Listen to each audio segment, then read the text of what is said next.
and I kind of planning and putting money aside. We want to take our oldest three now grandkids down there at a time. We got 9. We want to go, and they're kind of grouped in the 8, 9. Then we go down to 3, 4. Then we're down into the one and twos. So we want to go. My kids took me a few years ago, and the reason why, I let me use my military discount. Oh yeah. And they could afford to pay me, plus I still made money. Because you have to have one military to go with you. Well, mine was pretty much paid for because I had Yeah. and I got all fixed up. Good evening. It is 7 p.m. on November 20th, 2023. Please ensure your cell phones are silenced and rise for the Pledge of Allegiance. I pledge allegiance to the flag of the United States of America and to the republic for which it stands, one nation, under God, indivisible, with liberty and justice for all. Thank you. I'm sorry. Oh. It told me to, and I was like, oh, gosh. Oh. Okay. We're good? All right. Perfect. Thank you. Come in. I had Yes. Yeah, we we started. All right. Mrs. Hogan, when you are ready, please take the roll. Councilmember Rounds. Here. Councilmember Smith. Here. Councilmember Holland. Present. Councilmember Burke. Here. Councilmember Dowdy. Here. Councilmember Hall. Here. Councilmember Alderman. Here. All right. All of council is here and accounted for. Moving on to items not on the agenda. First up, we have Mr. Goddard. Good evening. Thanks Good for coming on evening. this side of the table. Thank you. Yes.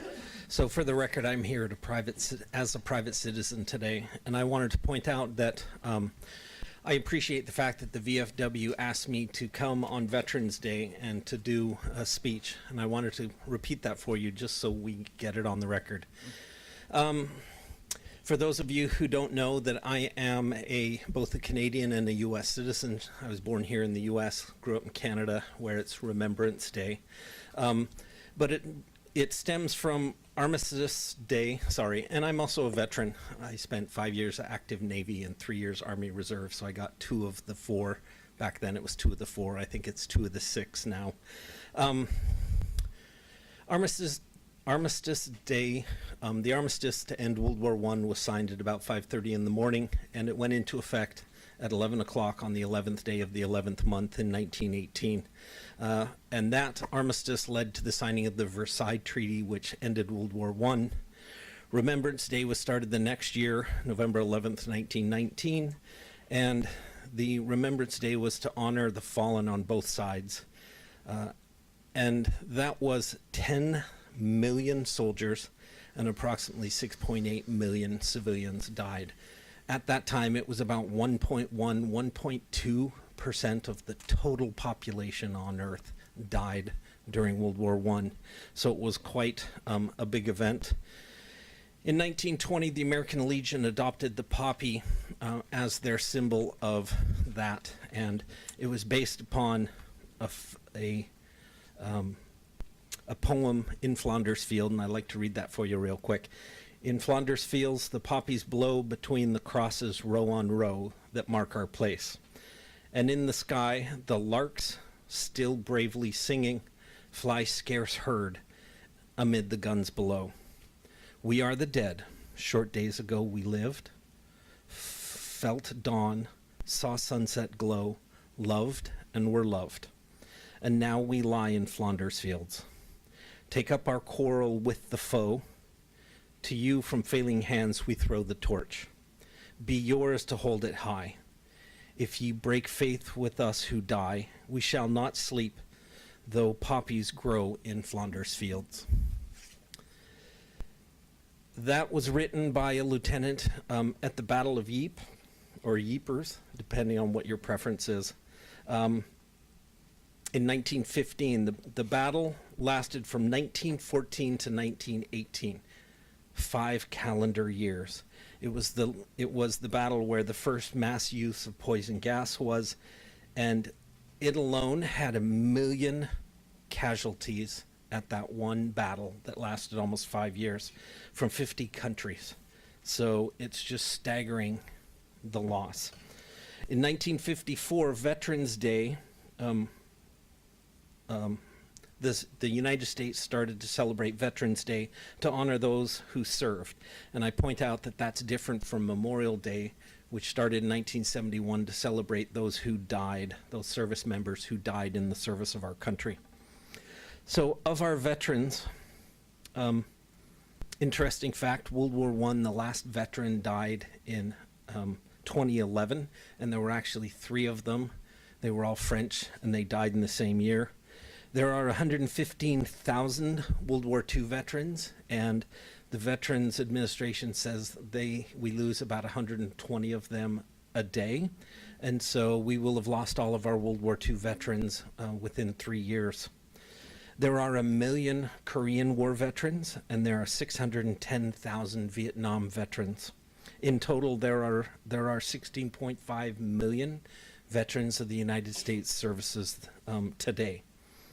I point that out because there are some stark facts which we need to talk about when we're talking about honoring our service members. There are between 19 and 37,000 homeless veterans. That's down from 74 in 2020.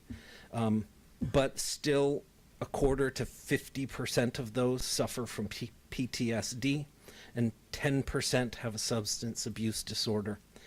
And approximately 88,000 veterans die each year from excessive alcohol use. Afghanistan and Iraqi veterans it's especially alarming. 63% of them have substance abuse or PTSD. 40% of them likely abuse alcohol, and 3% of them have severe drug use, which affects their life.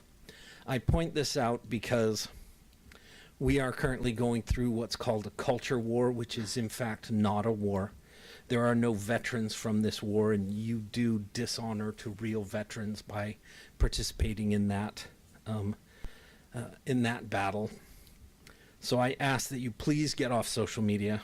Please use your energy to serve your fellow citizens, and I believe that would be the best way for you to honor the veterans who have served this country. Thank you. Thank you, sir. Thank you. Next up, Miss Virginia. You know, I've never been here before, so I'm just gonna sit and watch tonight. Okay. Thank you. Andrew Roy. Good evening.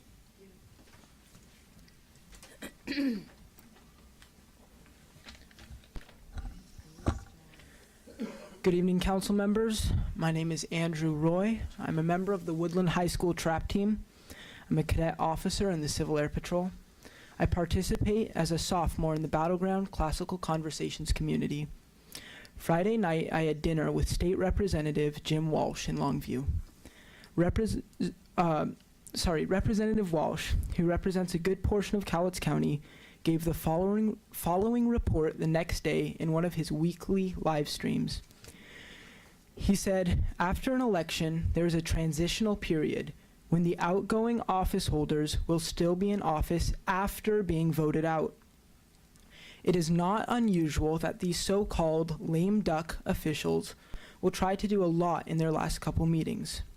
Generally, as a professional courtesy, they will not make major policy changes during this time.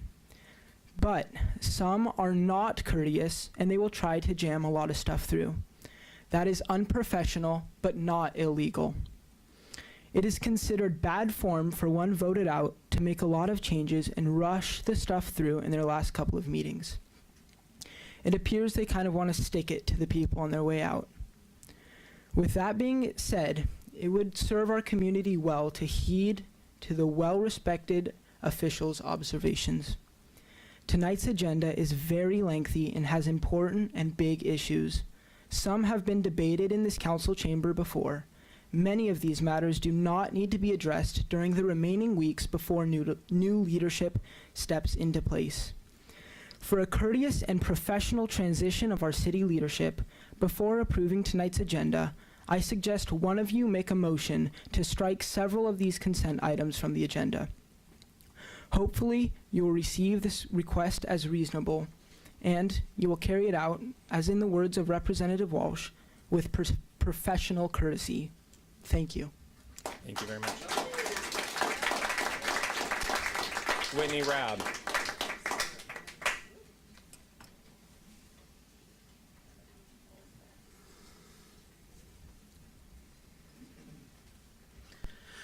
My hope is that this election has made some things very clear for this council and administration. Your job is to be public servants, serving the people of this community. Every decision should be made based on the question, how does this help our community, our citizens, our businesses? We don't want Minol or a 2-year contract with 1 additional year possible.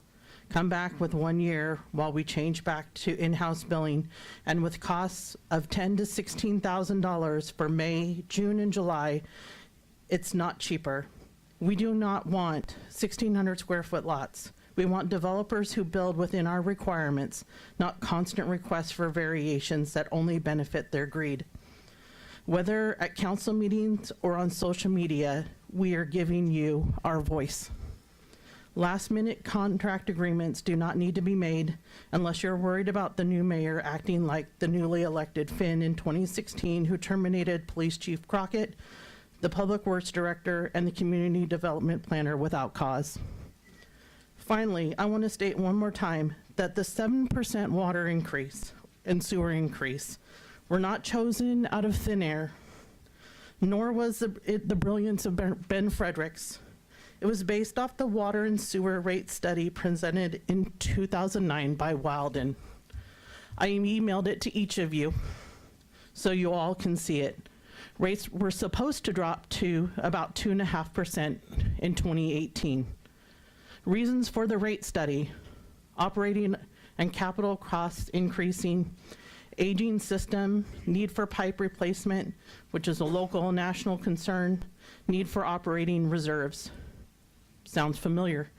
If you go into the city information, this should have produced $500,000 by 2027 to replace the water tower. So we've known about these 2 issues for at least 15 years. Bart Stepp spelled this out in a presentation on page 4, October 22nd, in a 2014 memorandum. It is also, just as an FYI, when averaging winter water started for summer sewer building, because the Vision software could do this.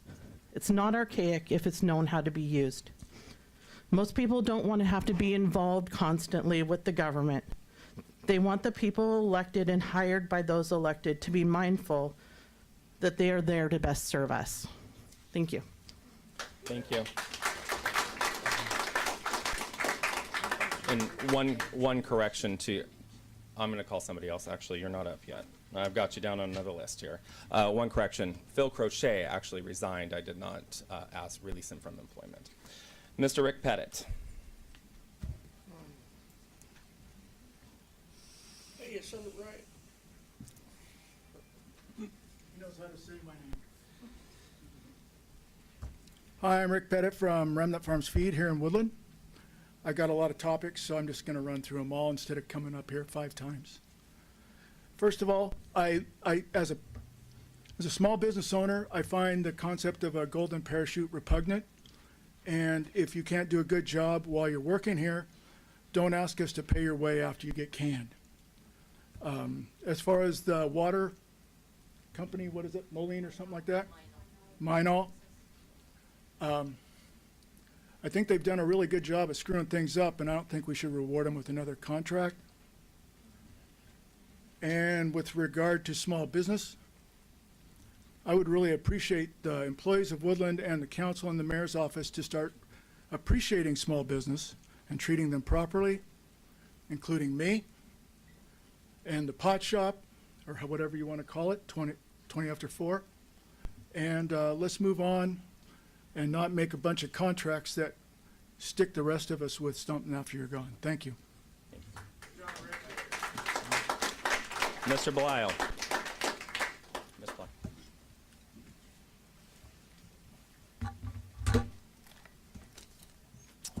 Good evening. Thank you for this time to speak.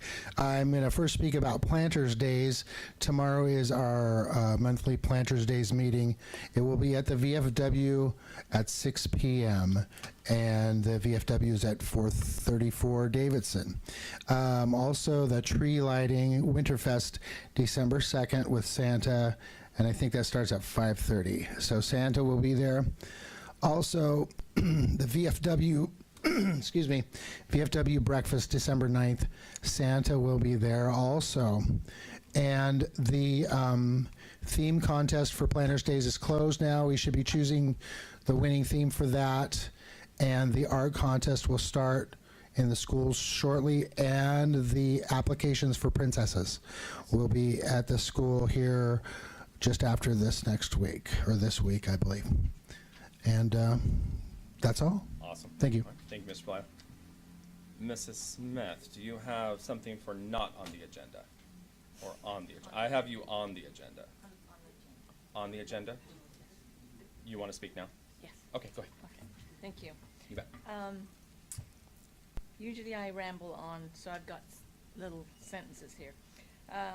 According to the recent election results, the citizens of our city overwhelmingly support new leadership. Mrs. Smith, I'm going to stop you for a second, and you just bring the microphone in just a little so everybody can hear you back there. Okay, sorry. There we go. Perfect. There we go. Thank you. Okay. According to the recent election results, the citizens of our city overwhelmingly support new leadership. The transition starts now. It is not the time to change employee contracts, but rather to be more careful than ever to show respect and honor to our political processes.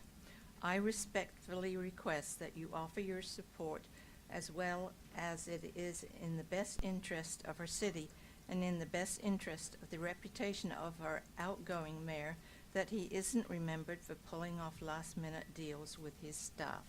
That's it. Thank you. Randy Abrams.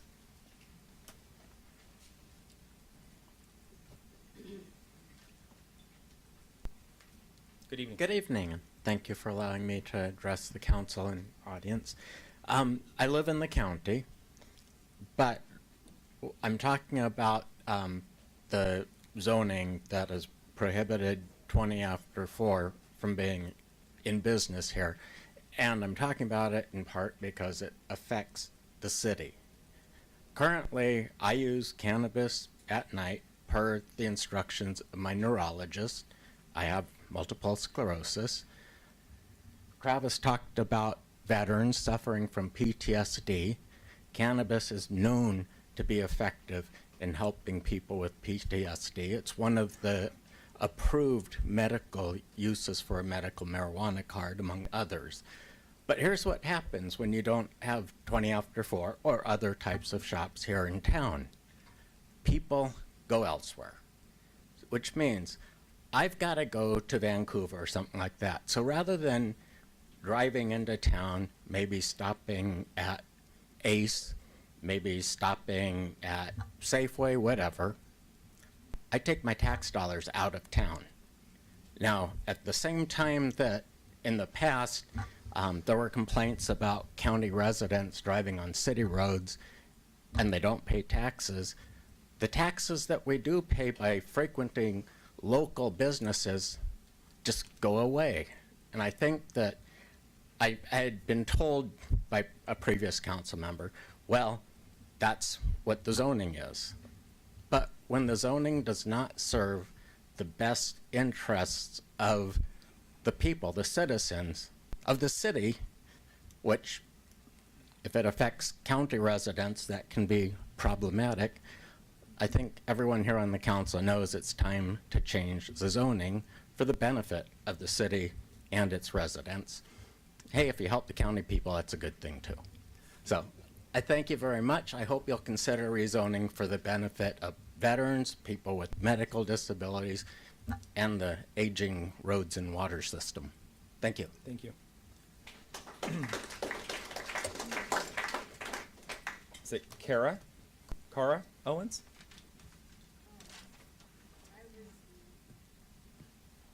I'd like to wait this one. Okay. Miss Virginia? Again? Pass. Okay. Tom, is it Mueller or Mueller? Mueller, Tom Mueller? Are we still on items not on Well, we moved on to on the agenda. Oh, okay. First of all, Woodland's a great little town. I want to thank you guys all for your leadership. I'm fairly new to the politics in Woodland. Lived here about 8 years, but I've been part of the community with my family living here for almost 20 now. So I wanted to voice my opposition to the 20 after 4 pot shop. We're a growing community of a lot of young families, and although sympathetic to some of the medical marijuana access and things like that, I think the exact opposite as the gentleman before me. I want people to go to Vancouver. I work in Portland, and I see the effects of those pot shops all around. In some neighborhoods, there's 10 of them that are up. It smells like crud. It's destructive. There's no benefit to the community than recreational marijuana.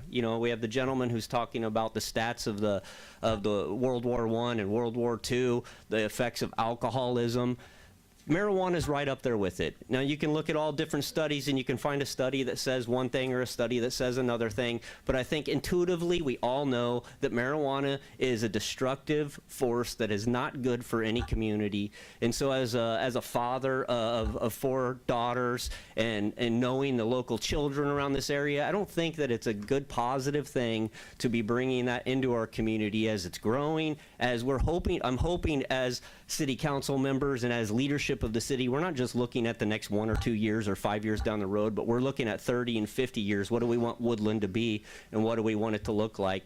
And in my opinion, I don't think we want it looking like a bunch of alcohol or a bunch of things like that, a bunch of marijuana pot shops and things like that. I think it does no benefit to our community other than the tiny little tax revenue that we're going to get, but the opposite ends of the spectrum are not going to benefit us, and it's not going to be worth it in the end. So I wanted to voice that, and thank you for your time.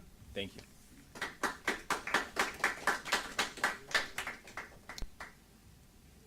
Sarah Mueller? Okay. Luke, and I can't, is it Suse? Junsei? Sess? Luke?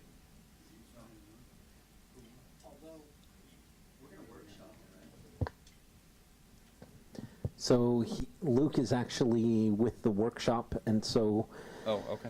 they're the ones who proposed the multifamily zoning. Well, it's up for action tonight, not a sorry, workshop. action. It's for action this evening. So Right. when it was here previously at the last month, one of the comments was that the applicant didn't make a presentation and didn't put it in context. Gotcha. So they came prepared to make a presentation. Okay, so we'll call you up before that. Okay, perfect, thank you. Jean Shaw?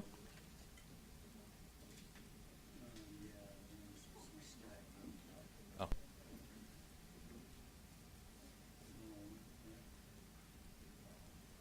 Good evening. I don't like being up here. This is not my cup of tea. There we But go. here I There you go. am because I'm concerned of what's going on in our town. I'm not happy what's been going on. I think there have been poor, what do I want to say, choices made. But there's one thing, and it's on consent items C, D, and E. And I'm assuming all contracts you approve the mayor to sign are scrutinized to be sure they're in the best interest of the citizens and the future citizens. Our mayor has been in office for 8 years. When he negotiated the current contracts, did he not have the best interest of the city in mind? The justifications for increasing severance pay for his staff from 3 months to 6 months are unfounded. It comes from a supposition that the new leadership might make hasty decisions that are not in the best interests of the city. The only best interest in this proposed change of contract is the 3 city employees listed.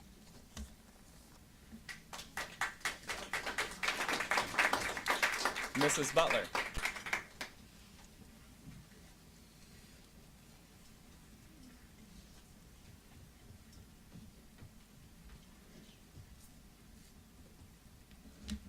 Good evening. Good evening. Yes, Donna Butler here. I'd like to address the council members tonight. So in the summary statement for consent items C, D, and E, you've been given 2 clear justifications for the mayor's request to amend employment agreements for 3 city employees. The first justification, because there is a coming change in leadership. The second, the unknown, unnamed experts want to ensure future elected leadership does not make hasty decisions that are not in the city's best interests. So firstly, this change of leadership is the result of nearly 70% of voters asking for it. We respectfully ask you to honor the citizens' votes and let the new leadership lead. Now is not the time for the mayor to make changes to employee contracts as he walks out the door. If changes in contracts need to be made, we respectfully request our current mayor hand the baton to our new mayor and let him know he might want to review those contracts. That would be part of a smooth transition. Mr. Deinhardt works in HR for Pacific Core. He understands very well that it is important to retain qualified individuals in key positions within the city. Secondly, the future elected leadership referred to, and almost 70% of the voters want what is the best interest of the city. For the outgoing mayor to come forward at his 11th hour of his 8-year term and try to proclaim what is the best interest of our city going forward is seen as a presumptuous disregard of the citizens' vote for change of leadership. Citizens have filled this council chamber with questions, shared researched facts, offered solutions, and made emotional pleas for the mayor to use his influence and find solutions to problems. The consensus is that he has failed to administer the duties of office in the best interests of the cities of our city. I do not want to neglect acknowledging the good things that have come to Woodland and the hard work our mayor has done during his 2 terms. I've always been glad to see him, whether in these council chambers, at coffee with the mayor, ringing the bell at Safeway, or shopping at Walmart. I've seen many changes, and it's clear there are many more coming.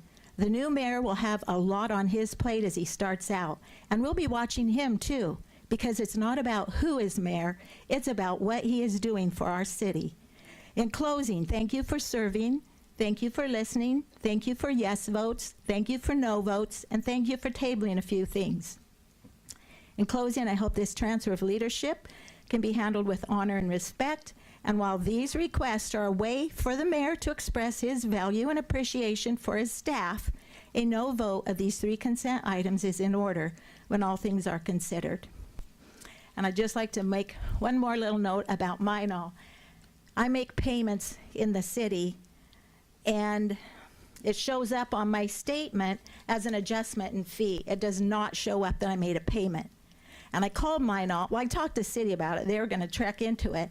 I called Minol, and I just don't think it was real competent, the person.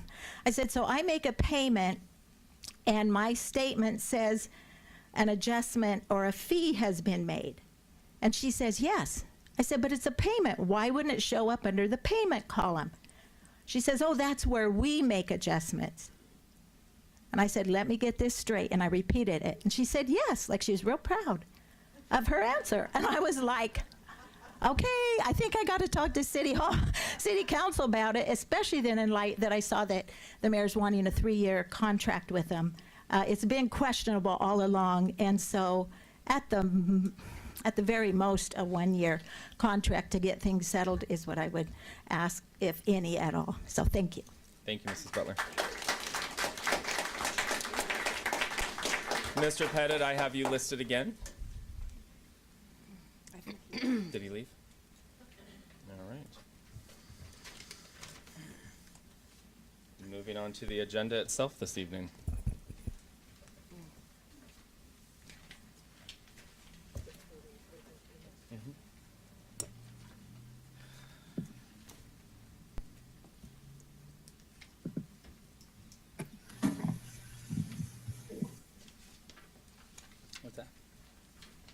make a motion to approve the agenda. Second. Moved by Councilmember Round, seconded by Councilmember Hall. Ms. Hogan, please take the roll. Councilmember Alderman, Aye. Councilmember Hall, Aye. Councilmember Dowdy, Aye. Councilmember Burke, Aye. Councilmember Holland, Aye. Councilmember Smith, Aye. Councilmember Rounds. Aye. The ayes have it. Moving on to reports of standing committees. Human Resources. Yes, tonight we met at 5:56. Councilmember Hall, Councilmember Alderman, myself, and Mr. Boyce were in attendance. And we discussed the employee contracts. For Lieutenant Ortiz, we recommended a due pass. For Chief Kelly, for Ms. Coleman, and for Mr. Goddard, it was a 2-to-1 recommended due pass. I did not recommend a due pass. I have reservations of extending them to 6 months at this point in time. I do feel like they I need. caution you on debating that at this moment and to stick to the report. Okay, well, Mr. Thank Okay. I'd save Okay. that for comments. Okay. And then we talked about police hiring, and we just hired Jeremy Lemire, and he started today, and he will be attending class January 16th in Vancouver. And then we have a sergeant vacancy, and we are looking at the promotional exam for our officers that are eligible for that to be taking that sometime soon. And then the next thing that we talked about tonight was the Public Works hiring. And for that, we have a vacant road job was filled by Spencer Bishop, and he just started, and he is getting adjusted to that position. The wastewater, we had Bob Fowler, who had retired, and Don Paradis is taking the Operator 2 test on November 28th. And everything looks good, and hopefully that will move forward. With that, the water treatment, water management level 2 operator has a vacancy right now, correct? Okay. And we have someone that is in that position that can do water and wastewater right now. And Frank Pulaski is also trying to get trained in that as well. And so that's where we are. Miss Coleman is still looking and calling all the time, trying to find some people statewide to try to fill that as well, but it is very difficult to get those positions filled. And we adjourned at 6:23. Perfect. Thank you, Mrs. Dowdy. Finance Committee. So we started our meeting at 6:03. Some of the highlights, we went over 5 leak adjustments for water bills. Total sales tax revenue for October was $243,000. Some interesting things that are coming up is our insurance premiums went up 28%. So that you'll see that come around, that's $681,000 for insurance. Some of the new things that are on there are cyber security coverage and law enforcement. Let's see, what are some other fascinating? Oh, and 39 properties. I thought that was interesting. So every one of our lift stations is considered a property. So we have 39 of those that have to be covered. And we adjourned our meeting at 6:42. All right. Thank you, Mrs. Holland. Reports of City Council. Mrs. Rounds. Was at the city after hours for the chamber, which turned out very nice. And let's see, what else was I at? I was at a couple other things, but I can't. Turkey bingo? Turkey bingo, there you go, thank you. And that was fun I too. think half so- the town attended that, Yeah, yes? I think they did too, so. Mr. Hall? Yeah, I was at the after hours too, and I have a little video clip that shows what we did there, just so everybody can kind of enjoy it. And I know not everybody got out, but we're going to play a little video for you. Maybe. Thank you, I was at work, so. Yeah, it was fun.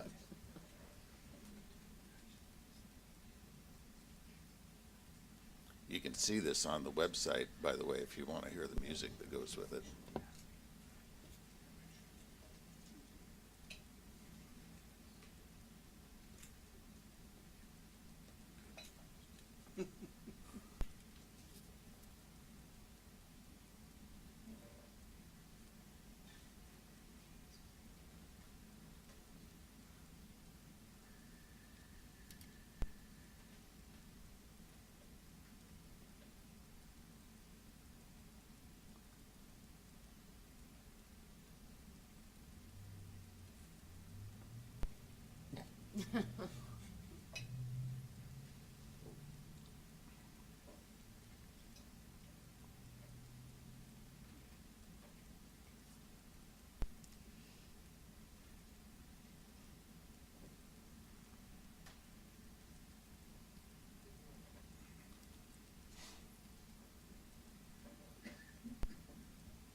All right, a big thank you to the Public Works. Good Absolutely. job. And that was a fun adventure and experience.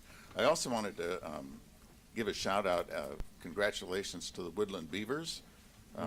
Won the league championship, played their hearts out, and did a great job. Had great coaching from Sean McDonald.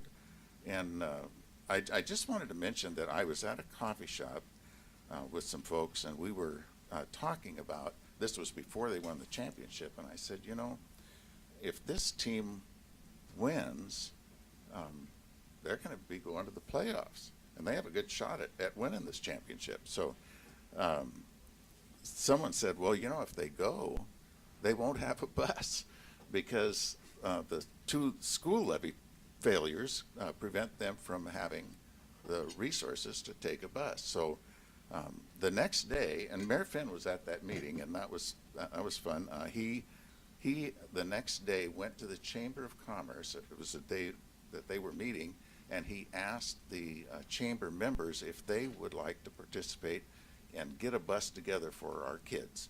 I mean, it's a chance of a lifetime. These kids will talk about this for the rest of their life. So anyway, I want to thank you, Your Honor, for doing that, because not only did the chamber members give several $100s on the spot, but over the course of the next 2 weeks, as they won their championship and things kind of came together, that kitty grew to over $4,000, and thanks in part to some other generous donations outside the chamber, but also to the Promise Church, who gave a nice gift on that. So we ended up with enough money to send those kids to their playoff game on a bus and have enough money to stay at a hotel that night. So congratulations to the Beavers, and thanks to the community. That was a good thing. That's a kind of thing that just, it goes through the whole community. It makes everybody feel good when you have a winning team. So congratulations to those kids. And then the last thing I wanted to mention was I have had some business on the west side over the last couple of weeks, and I had an opportunity to go up and down West Scott Avenue a couple of different times, and I thought, man, this place has changed. That if you haven't driven on that road, you need to see it. The sidewalks and the streets, really nice improvement all the way out to where you turn on Sherman Way. So it's a beautiful addition. And I came back and I was mentioning that to Ms. Coleman in the Public Works, and I said, you know, that is a great addition to Woodland, and my truck thanks you. No more potholes. A great street. And then I said, you know, I've been thinking in the last year, just in the last year, it was just a year ago, we were working on the south of the intersection at 21, exit 21, on Gorg Street.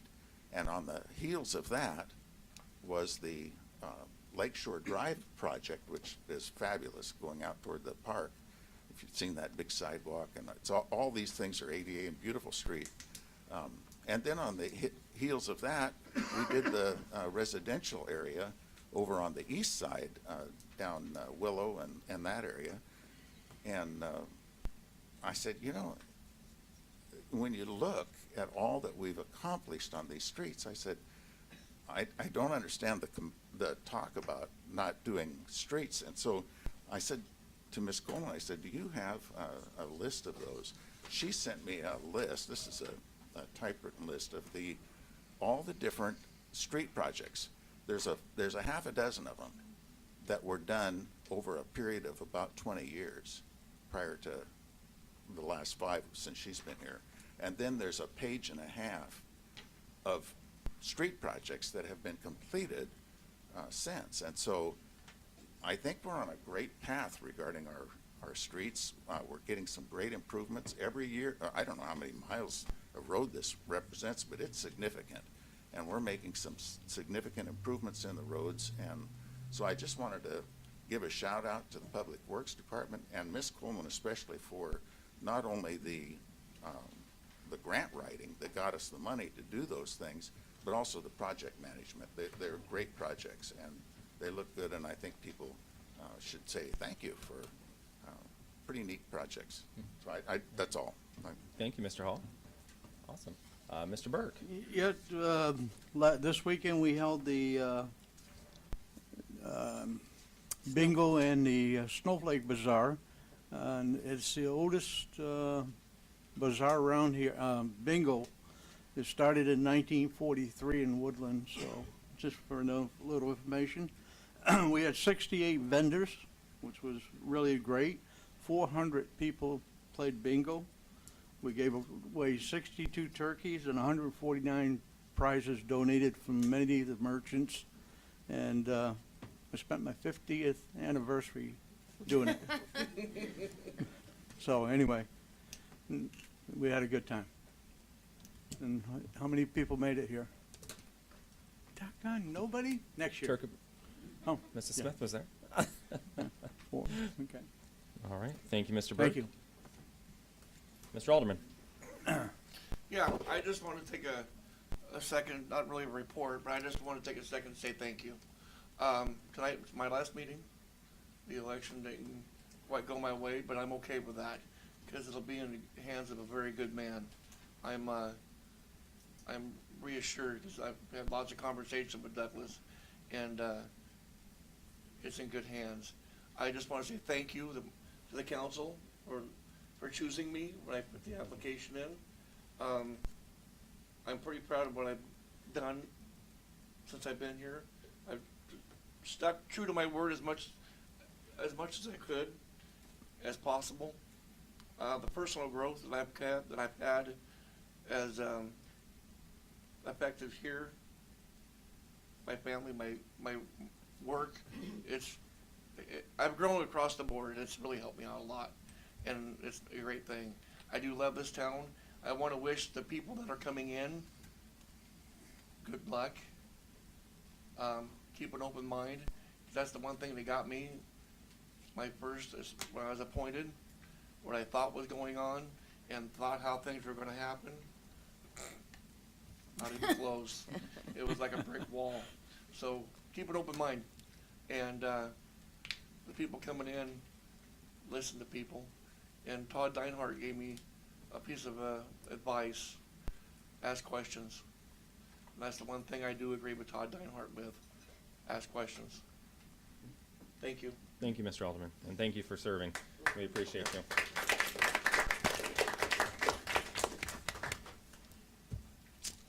Mrs. Holland. Do I get to go last? I think so.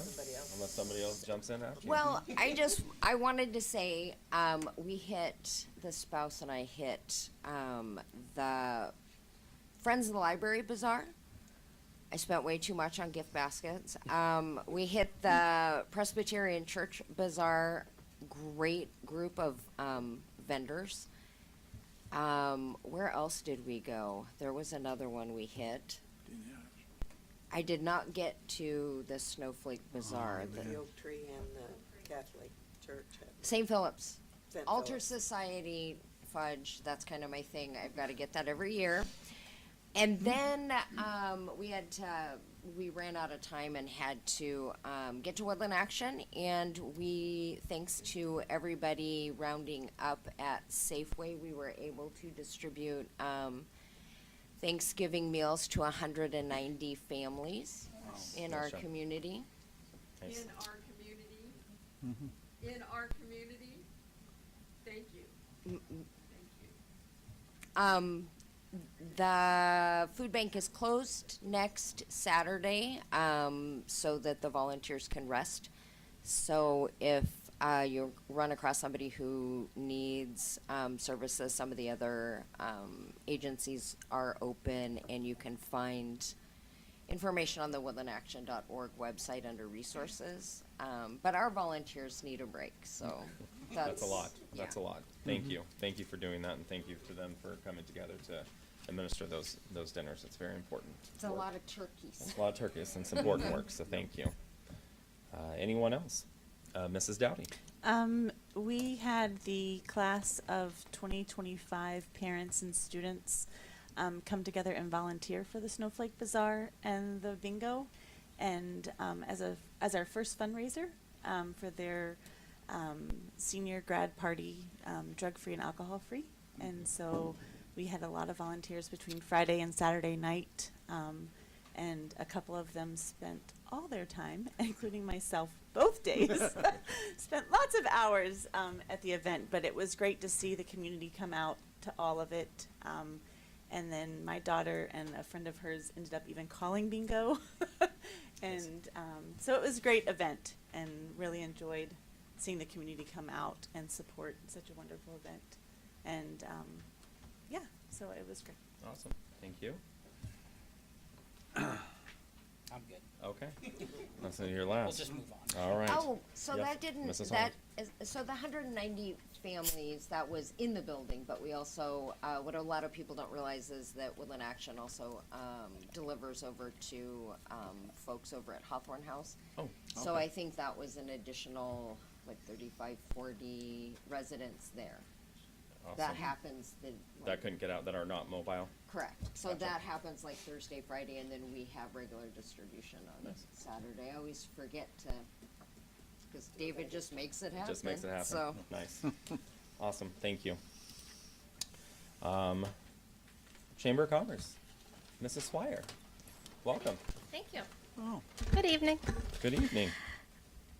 I left my notes on the printer, so Oh. I recreated them. Okay. So this might be shorter than it was originally. So I'm Carrie Swire, the Executive Director of the Chamber. Thanks for having me. We have had a lot happening in the Chamber other than growing. We're up to 125 members. I think 4 or 5 new ones since I came here last. Nice. It's wonderful. We had elections on October 24th, and Ross McKay from Advanced Nutrients was elected to the vacant board member position left by Jennifer Ray Keene. So he will start his elected position in January, but he's agreed to just go through the rest of the year as a Start now. yeah. Unofficial. So we're very happy to have Ross on our board. didn't they just open? Didn't you just have a big shindig for them earlier in the year? Yeah, they hosted after hours, I believe, in August. Yeah, Okay. that was a big event, great event. Halloween, God, it seems like a long time ago, but it really wasn't. I want to thank the City of Woodland and Carly Bordak for co-sponsoring with the Chamber. It was a wonderful event. The weather was perfect, lots of happy little kids, and I happen to have a favorite costume. If anyone saw Bob Ross walking around, he was great, wasn't he? I know. Oh, that was awesome. So thank you for co-hosting us. we've had some great guest speakers. Last week we had Randy Mueller from the Port of Ridgefield come and gave a very interesting presentation that was very well enjoyed. After hours, you mentioned that. That was awesome. Thank you for hosting last Thursday. There was a lot of folks showed up, huge success, great food, great beverages, and there was live music even. That place came alive, so thank you. Thank you, Tracy. Yes. The next after hours is our holiday after hours. It's also our auction. We're having that at the golf course as we usually do. That'll be on December 7th at 5:30. So please come to that. If you would like to donate something for our auction, I would love that. Let me know. Nominations for the annual awards, Citizen of the Year, Business of the Year, Employee of the Year, we'd like to have those in by December 1st. You can place your nominations on our website. I have a place to do that. And then our award banquet will be on Saturday, January 20th. So I'm about to put out some information on that this week. So look for that. Who does the Business of the Year? Are those nominations just internally? No, I think Is it still- Anybody can nominate the Business of the Year. The Business of the Year, we ask to be a chamber member. Gotcha. Yeah. Okay. Thank you. Yep. The Visitor Center, this is where I left my stats on my printer, but we are seeing a little spike. I don't know if that's just from had some good weather lately, but we've had a lot more visitors coming in on a daily basis. A local author, Pat Nelson, I don't know if any of you know who she is. She had some extra books she was cleaning out. She gave us 42 books called Not Your Mother's Book, and it's all about travel. So they're kind of short stories similar to Chicken Soup for the Soul type of thing. And she donated those and asked that we give them to our visitors. So if you want to visit me, you can have a book, but we're happy to give those to our visitors, something to read in the car or in your hotel or whatever. But that was very generous of her, and I want to thank her for that. I am going to have a vacancy at the Visitor Center. Trying to think of a cool title for the helpers I have there, but starting in January, I'll be hiring a Saturday, Sunday worker or volunteer, but it is a paid position. So if anyone knows anyone that's interested in doing that, loves to talk about our town, let me know. All right. That's all. Thank you very much. Thank you. Appreciate you being here tonight. Thank you. Mr. Boyce. All right. I just wanted to mention a couple things. I know we got a long agenda. So the two items related to property tax, item G and H. So again, City Council gave us the direction that no, we weren't going to increase by 1%. So they basically allow us to keep the property tax revenue flat. There's an ordinance that has to be adopted and a resolution, so they both relate to a 0% increase. We do recommend that council pass both of those items. And with that, I'll leave it because I know we have a long agenda. Well, and note, we discussed this today. It is a first and final because we have to get it up to the county so they don't increase automatically. So that's why it's a first and final this evening. Thank you, Mr. Boyce. And moving on to consent items.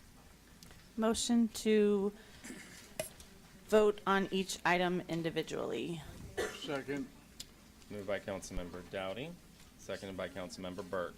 Moving on to consent item A, approval of minutes of November 6th meeting. Motion. And November 13th meeting, apologize. Motion to approve A, approve the minutes. Second. Moved by Councilmember Dowdy, seconded by Councilmember Smith. Councilmember Dowdy. I see no problem with those minutes. Councilmember Smith. No comment. Further discussion? Ms. Hogan, please take the roll on consent item A. Mr. Mayor, Yep. the clerk is having trouble hearing everything, so if we could There you go. quiet the room. that Oh, would be- yes, please keep your chatter as quiet as possible, please. So that was moved by Councilmember Dowdy and seconded by Councilmember Smith with no discussion. Councilmember Rounds, Aye. Councilmember Smith, Aye. Councilmember Holland, Aye. Councilmember Burke, Aye. Councilmember Dowdy, Aye. Councilmember Hall, Aye. Councilmember Alderman. Aye. The ayes have it. Moving on to approval of vouchers, consent item B. Motion to approve consent item B Second. vouchers. Moved by Councilmember Smith, second by Councilmember Rounds. Councilmember Smith. No comment. Councilmember Rounds. No comment. Further discussion? I just had a question. Mrs. Dowdy. On the item for the electrical complete for food cart park, Ms. Coleman, it said repairs and maintenance for the $14,930. Was any of that for the outlets that you installed for the food carts itself, or was that just for general maintenance? Yes, some of it was for the food carts. Do you know the individual amount that was for the food cart? Not off the top of my head. Okay. Further discussion? Seeing none, Ms. Hogan, please take the roll on consent item B, approval of vouchers. Councilmember Holland, Aye. Councilmember Burke, Aye. What are vouchers? Please keep your comments from the gallery, please. Councilmember Dowdy, Aye. Councilmember Hall, Aye. Councilmember Alderman, Aye. Councilmember Smith, Aye. Councilmember Rounds. Aye. The ayes have it. Moving on to consent item C, amend employment agreement for Public Works Director Tracy Coleman. I'll make a motion to adopt that, amend the government public works director for Tracy Coleman. Second. Moved by Councilmember Alderman, seconded by Councilmember Hall. Councilmember Alderman. I just think she's done such great work for the city that she deserves it. Councilmember Hall. Agree. Further discussion? Mr. Burke. I'd like to pull, make a motion, amendment to pull those and let's bring it to next year. Pulling those does not work. We've got a motion on the floor for can make consent that items. Can I finish, please? For consent item C, there's a motion on the floor. If you want to amend that motion, you are able to do that. That's what I said, I want to make. You said them. All three. You cannot do that at this time. Oh, okay, so then I'll make amendment to pull C. Okay. Motion on the floor by Councilmember Burke to pull consent item C.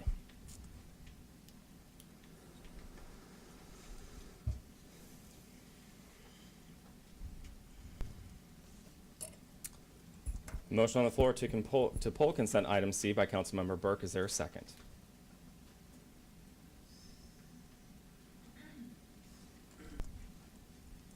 Seeing none, that motion fails. Moving back to the original motion by Councilmember Alderman, second by Councilmember Hall. Further discussion? Councilmember Smith. I've got concerns with it. I respect every single director up there. I think you're great people. But adding 6 months to it, I do have concerns. What I personally would like to see if we're trying to protect the city is I would like to see that any termination come before city council.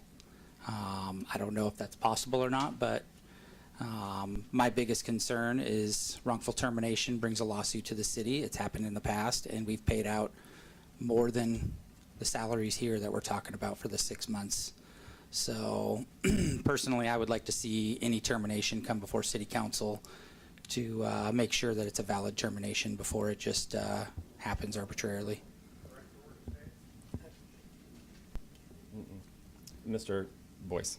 Yeah, so that is not an option. The mayor has the authority to terminate employees. Okay. Councilmember Dowdy. While I agree with Councilmember Smith, the one thing that I do kind of agree with C, D, and E is that they have the same, and I think that's the one thing that I don't see, that they all have different amounts. But I do agree that 6 months is too long to put on it. I think we're a small city, and I think that's a large amount to ask. And doing a lot of research on different things regarding this topic, I have found that the average nowadays is 2 weeks per year that they've worked. And even breaking it down into year 1 to 2 is up to, 4 weeks. Year 2 to 5 is 8 weeks. Year 5 to 10 is 12 weeks. Year plus 10 plus is 4 months. So I still think 6 months gets way beyond that. And so I'm okay if we did a uniform policy for all 3 of them, but I'm not okay with the 6 months. Councilmember Rounds. This is only if they get fired, is that correct? It's not if they quit. Correct. Wrongful termination is. Councilmember Burke. Yeah, I'd like to find out who is the team of subject matter experts? Is that public? And how That come would be the there's team that is sitting there at that And- table now. That's the team, the ones that we're doing it for. Yes. So this is, and how much is it gonna cost, financially impact the city if we do somebody? The number of months given. How come it's not in here? It's not in here? Your Honor. Well, I mean, Mr. Hall. Yeah, there is no cost, That's not JJ. There's no cost. These amendments have no cost associated with them. All these are amendments to contracts, and they will never come into play as long as there is not a termination without cause. These only come into play under termination without cause. So if somebody's not doing their job, they can be terminated. These don't apply. So there's no cost, there's no cost to these per se. The only time would be if there was a cavalier move to terminate somebody without cause, then that issue would be something, a cavalier move on the part of the city could be subject to a lot of things, including lawsuits. So I think, to me, it's just standardization of the contracts. This whole thing, all of these should be the same. They should all be 6 months. okay. Mrs. Holland. So, Mr. Boyce, not to put you on the spot, but doesn't this just put all department heads in line with your contract, with the terms of your contract? It does. That's kind of what I thought. Thank you. Further discussion on consent item C? Ms. Hogan, please take the roll on consent item C, amend employment agreement for Public Works Director Tracy Coleman. Councilmember Smith. No. Councilmember Rounds. Yes. Councilmember Holland. Aye. Councilmember Burke. No. Councilmember Dowdy. No. Councilmember Hall. Aye. Councilmember Alderman. Yes. The ayes have it, 4-3. Moving on to consent item D, amend employment agreement for Community Development Director Travis Goddard. Move to approve. Second. Moved by Councilmember Hall, seconded by Councilmember Alderman. Councilmember Hall. Same discussion, same idea. Councilmember Alderman. It's just absolutely the same thing as the first one. Further discussion?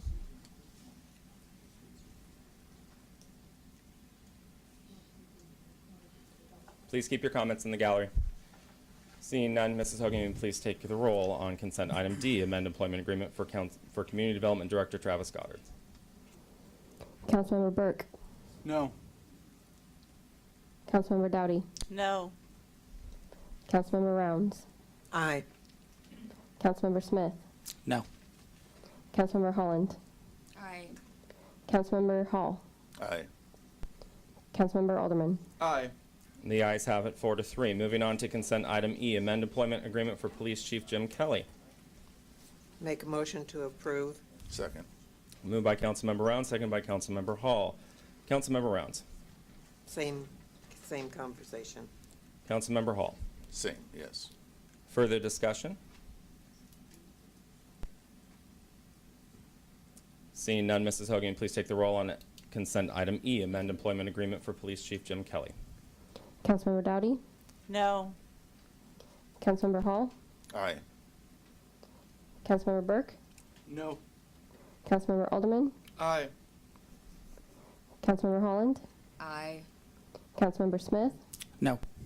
Councilmember Rounds. Aye. The ayes have it, 4-3. Moving on to consent item F, amend employment memorandum of understanding, or MOU, for Lieutenant Jennifer Ortiz. Motion to approve memorandum of understanding for Lieutenant Jennifer Ortiz. Second. Moved by Councilmember Dowdy, seconded by Councilmember Alderman. Councilmember Dowdy.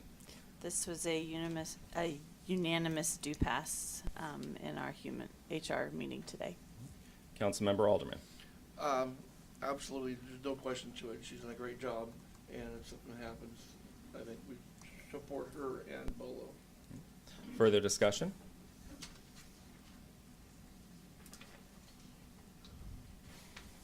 Seeing none, Mrs. Hogan, please take the roll on consent item F, amend employment memorandum of understanding for Lieutenant Jennifer Ortiz.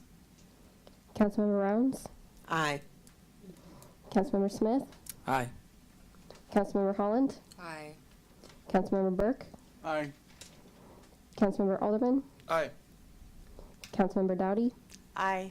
Councilmember Hall. Aye. The ayes have it. Moving on to action item G, ordinance number 1547, fixing the amount to be provided by ad valorem taxes upon the property in the city of Woodland in 2024 and approving an ordinance summary for publication as more particularly set forth herein. First and final reading. Make a motion to approve ordinance number 1547. Second. Moved by Councilmember Rounds, second by Councilmember Burke. Councilmember Rounds. This is to not a 1% tax increase, is that correct? Yes. At this time, I just don't see us doing that to the citizens, so. Councilmember Burke. I fully agree. Further discussion, Mr. Smith. I would disagree with this. It's just something that's going to compound year over year over year. I know nobody likes a tax increase, but I think that this is something we should be doing. And if we're going to lower taxes, we should be looking at the percentage of tax we charge to the utility bill. That would give us more control as far as, I wouldn't say control, but the more ability that if we are running short on funds to keep the city operating, we have a little more flexibility with that. We can't undo this once we say no to this. Further discussion. Mrs. Hogan, please take the roll on action item G, ordinance number 1547. Councilmember Dowdy, Aye. Councilmember Hall, Aye. Councilmember Holland, Aye. Councilmember Rounds, Aye. Councilmember Burke, Aye. Councilmember Smith, No. Councilmember Alderman. Aye. The ayes have it, 6-1. Moving to action item H, resolution number 772, pursuant to section 209 of referendum number 47 of the state of Washington, authorizing no increase in the 2024 regular property tax levy, in addition to any amount resulting from new construction improvements and any increase in the value of state assessed property from the amount that was levied in 2023. Make a motion to approve resolution number 772. Second. Moved by Councilmember Rounds, second by Councilmember Burke. Councilmember Rounds. Same as the first one. Councilmember Burke. Same as the first. Further discussion?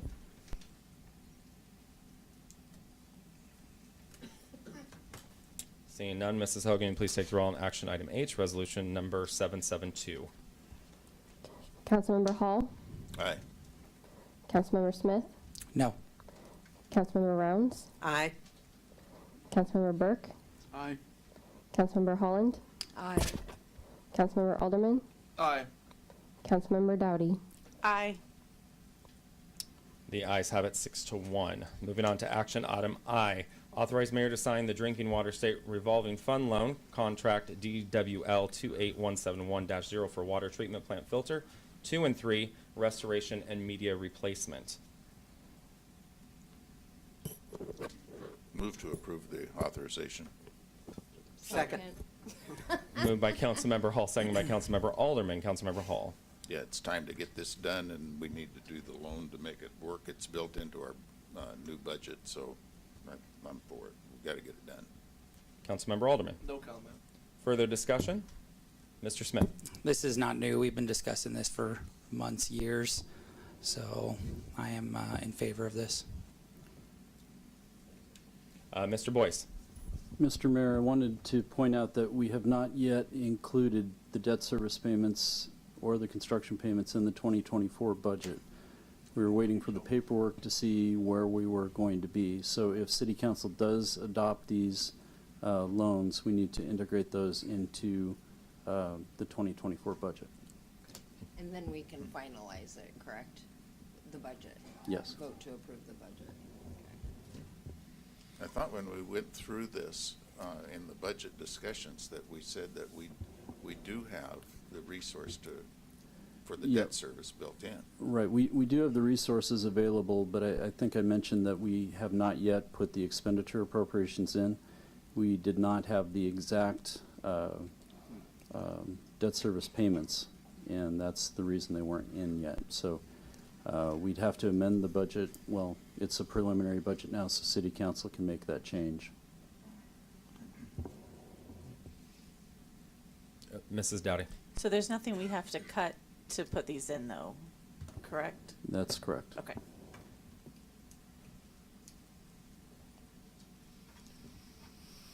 Seeing nothing else, Ms. Hogan, please take the roll on action item I, authorize mayor to sign the drinking water state revolving fund loan. Councilmember Holland, Aye. Councilmember Smith, Aye. Councilmember Rounds, Aye. Councilmember Alderman, Aye. Councilmember Hall, Aye. Councilmember Dowdy, Aye. Councilmember Burke. Aye. The ayes have it. Excuse me. Moving on to action item J, authorize mayor to sign the drinking water loan number DWL28169-0 for the water treatment plant reservoir number 4 project. Move to approve. Second. Moved by Councilmember Hall, second by Councilmember Dowdy. Councilmember Hall. The same argument. Same. Yeah.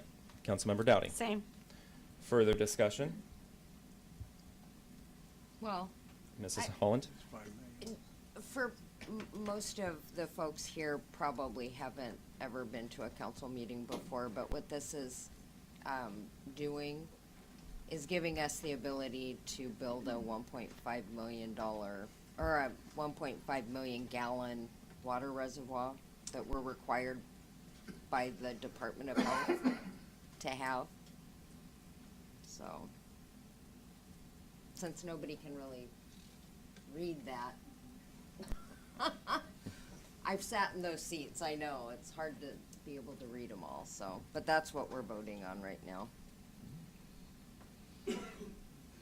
Thank you. Mrs. Hogan, please take the roll on action item J, authorize mayor to sign the drinking water loan for the water treatment plant reservoir number 4 project. Councilmember Burke, Aye. Councilmember Alderman, Aye. Councilmember Rounds, Aye. Councilmember Hall, Aye. Councilmember Dowdy, Aye. Councilmember Smith, Aye. Councilmember Holland. Aye. The ayes have it. Moving on to action item K, authorize mayor to sign lease agreement with Ancient Artistry for 236A Davidson Avenue.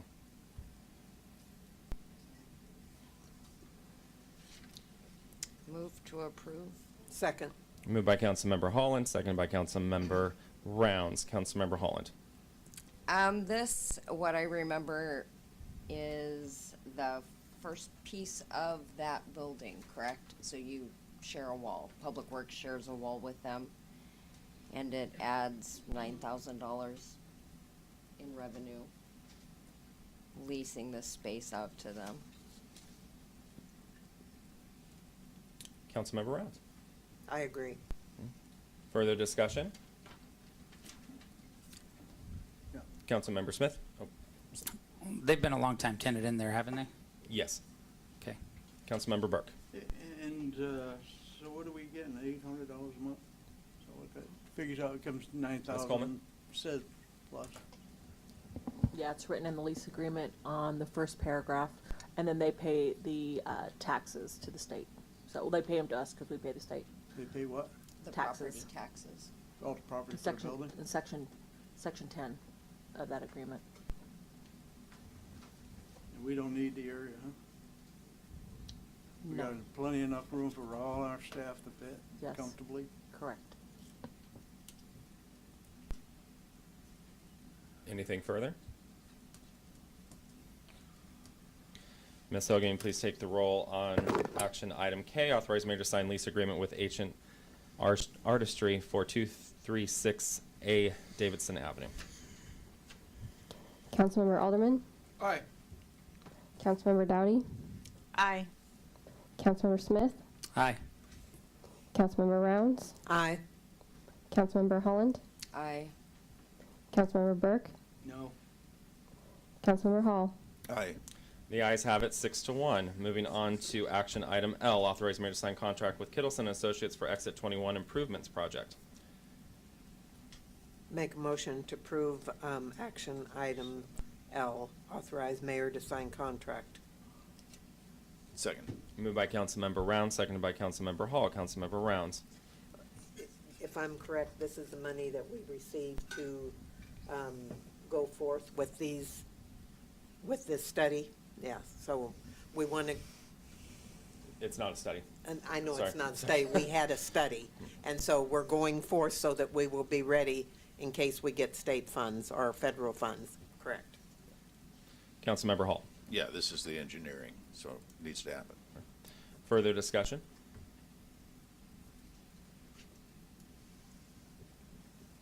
This is just one of those things we're wrapping up so they can move on. Correct. Yes. Is this getting it to a shovel-ready project? Is that the goal of this? Ms. Coleman is shaking her head, yes. And we have a better chance of getting grants if it's shovel-ready? Again, she's shaking her head, yes.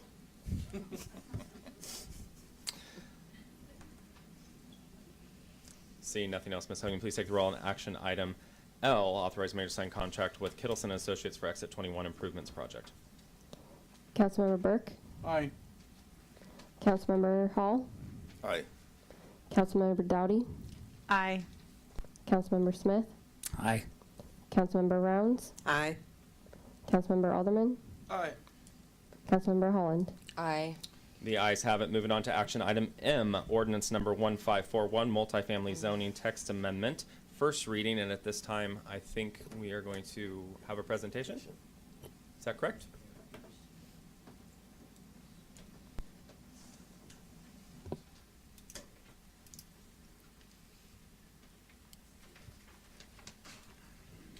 Good evening. Good evening. I'm with the A5 Development Group. We're handing out some packets here to the council. We are the group that is looking to develop the land on Lewis River Road between Gun Club and Enzel. Right now, we have full approval to get started on 252 apartment units, which we have plans for. That's in the works. We have an alternative plan to potentially do 84 home sites. We're a group of 6 people. We actually have some of our folks that live in Woodland, and we've actually talked to the community, and when we first announced and talked to folks that 252 apartments was what we were planning to do, we got some pushback, and folks were a little bit scared of that. Just for a little perspective, 252 apartments is going to run about 378 vehicles. That's not just trips, that's vehicles. The 84 home sites that we have alternatively planned is going to run about 172 vehicles, so we're at 378 and 172. To be black and white for the development group, it's really it's no skin off our back which way we go, whether we do the apartments, the 252 or the 84 home sites. But again, what we heard from the community and talking to folks, and even what I heard back here, is that home sites is what they wanted, and so we reversed course. We actually met with the mayor on September 11th, and we were going to try to meet with the city council. We were told that that really wasn't necessary at that time, and so we thought we were good to go. And when we felt like there was going to be some action taken to approve the text amendment to the code, it didn't come across that way, and we had some council members say that they were uninformed. That wasn't our intent at all. We actually, subsequently, after September 11th and after the council meeting where no action was taken, we've reached out to all the council members sitting up here today. We heard back from just a couple of them. We actually had a nice meeting with Terry, fine gentleman. You were reelected, right? I was by over 1,000 votes. Yeah, did a great job. Terry met with us, and I think we heard back from a few council members. Some we did not hear back from. So we've got a project that we're ready to start moving dirt on here in the next few weeks. And so we need some direction from the council. Again, it's no difference to us. I would actually rather do apartments myself, but again, we've got some of our owners that live in the community, and they said that the push would be for us to listen to the folks. And what we've overwhelmingly heard is folks want home sites, and they want, I heard somebody earlier say these are 1,600 square foot lots. It's inaccurate. It's a maximum up to 7,500 square foot lots, with most of the lots running around 3,000 feet. We've done some due diligence. We've talked with the fire department. We talked with a gentleman, Mike Lackey. Mike Lackey looked at the plan, felt like the plan was a safe plan. The apartments, there's 3 access points between Enzel and Gun Club. With the home sites, there's 1 access point, so we think the traffic's going to be less with that as well. I guess, again, we need some direction from the council on what they want to do here, because we're ready to start this project ASAP, and we have real money on the line at this point, and so we're just hoping to get direction. All right, thank you, sir. Appreciate that. Mr. Goddard, the item up for action tonight, is it different than what was brought before council previously? Yes, it is. Can you please explain the changes? Sure. The summary statement indicates that there were 3 changes that were made as a result of the comments at the previous meeting, and that is the removal of the request to go to 1,600 square foot lots and 20-foot townhome lot width. And the other change was a lot coverage change, and that is specifically new because when you have a large lot and you build so if you have a 6,000 square foot lot and you build a 1,000 square foot home on it, that's 1,000 square feet of 6,000 square feet, so that's about 18% lot coverage. But if you have a 3,000 square foot lot and you build a 1,000 square foot home, it's now 33% of the lot. So it makes a big difference depending on the size of the lot. And if you have a townhome that has a lot of 1,900 square feet, which our code would allow, what it says is your townhomes could only be 900 square feet in size. So for example, I don't know how the birdhouses on River Rock, I don't know how those got built because they all cover more than 50% of the lot. So the only townhomes that we have, well, not the only townhomes in town, because there's now some on the other side of the road from them, but theoretically they don't meet city code. So this would amend that because the average standard for townhomes is 60%. Thank you, Mr. Goddard. Mr. Alderman, I know that you had a question, but before we go to that, this is not a workshop. We need to get motions on the floor, and then we can have discussion. Okay. I'll make a motion that we adopt ordinance 1541. Second. Moved by Councilmember Alderman, seconded by Councilmember Hall. Councilmember Alderman. I think this is, after talking with him, I had a conversation with him. After talking with him, there was some answers that I needed from the first presentation, and I got those answers, and we do a discussion, I'll explain. We're there now. Okay, like we said before, I had a conversation with him, but what bothered me, one, is the public safety. I was worried about public safety, like I really need a microphone. About the closeness, the small streets, getting fire apparatuses in and out, the proximity of homes close together. They've been in contact and they've talked to the fire marshal. The fire marshal has approved what they have.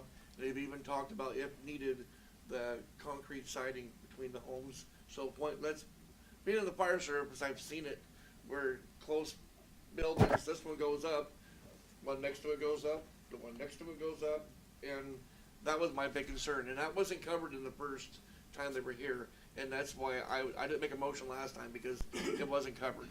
But I'd rather see the homes over apartments, because to me, yeah, when they first get built, they look great and pretty. 20 years down the road, what are we gonna look at? An eyesore. At least with homes, people take ownership and they have a little pride with it, and that would be my thought. I'd rather go with the homes than the apartments. Councilmember Hall. Yeah, Mr. Goddard, is this plan that we're looking at up here, is this on our website? That is not, because that's their vision of what they would apply for if the code is changed. All right, well then I'll try to explain it to the public. Many of you know the development at Misty Court. You know that where those houses are in there in Misty Court. It's a gated community, but it's up along the Highway 503, and then below it, in all of the floodplain, is a dog park. The proposal that we're looking at here is very similar, and it's just down the road.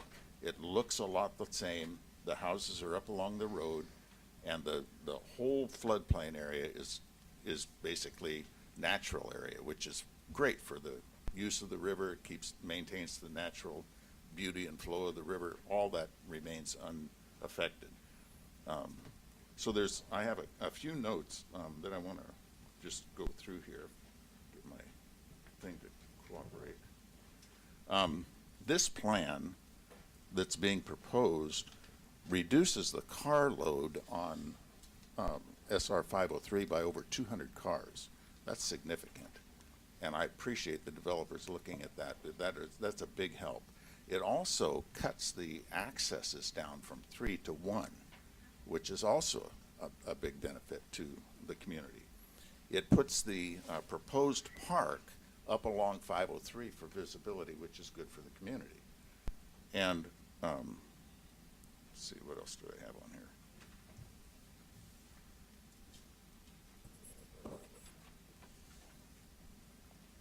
Oh, the other thing is, this would specifically meet a need in our community for houses in this price range, like 400 to 450. It's very difficult for anybody to buy a brand new home in that price range that's in a nice location. These would be that. They would meet that need. We have very expensive homes going in on up around the curve on 503 in Quail, in that Quail development. Those are going to be $1 million homes. So that's out of the reach of a lot of people. Across the road, we have houses that are going to go in the 600, 700,000 range. This fills a need that we have for particularly seniors. If you're a senior citizen, you're trying to downsize, you want to have a brand new home somewhere near the river where you can access the river, this is a beautiful project for that. It does that. It meets that need, meets a need for young professionals, college grads coming into the community. Just a lot of reasons in my mind why this is a great project for Woodland. I think we'll be proud of the project, so I'm recommending that we proceed it. Councilmember Rounds. The only reason why I didn't approve the last one is I didn't like the size of the lots or the small coverage, and so that's the only reason why I didn't. I'm also in agreement that I would be for homes rather than the apartments, so. Councilmember Dowdy. Real quick question to you. On the apartment plan that you submitted, there was like a parking area where non-residents of the apartment complex could access the park. But on the home plan, it doesn't look like there's any additional parking for outside of the neighborhood for parking. And I believe, isn't this supposed to be a park area for the community? We're going to, there's an access point, but yeah. Can I just respond Yes, to Mike? absolutely. Okay, yeah, on the house plan, you'll see across the pipeline easement on the east side, there's a section of land that we don't have a use for if we do subdivision. And we've been talking with Tracy and Travis and see if we can't figure out an agreement to donate that land to the city in exchange for some PIF credits. And then that would give the city an area to build actual structures, because the current city land down by the river doesn't allow for any construction. And it'd be, in our mind, a win-win, where the city might be able to build a park, get some grant money, Okay. and build a big green space up there on the east side of that easement. We'd still provide access down to the river either way, but I think the subdivision allows for like 4 or 5 acres of public park. Okay. It'd be a bigger park, I think. Okay. Any other question? 4 or 5 acres that would be turned over to the city of up top. Yeah. Yeah, you see right here. Go on.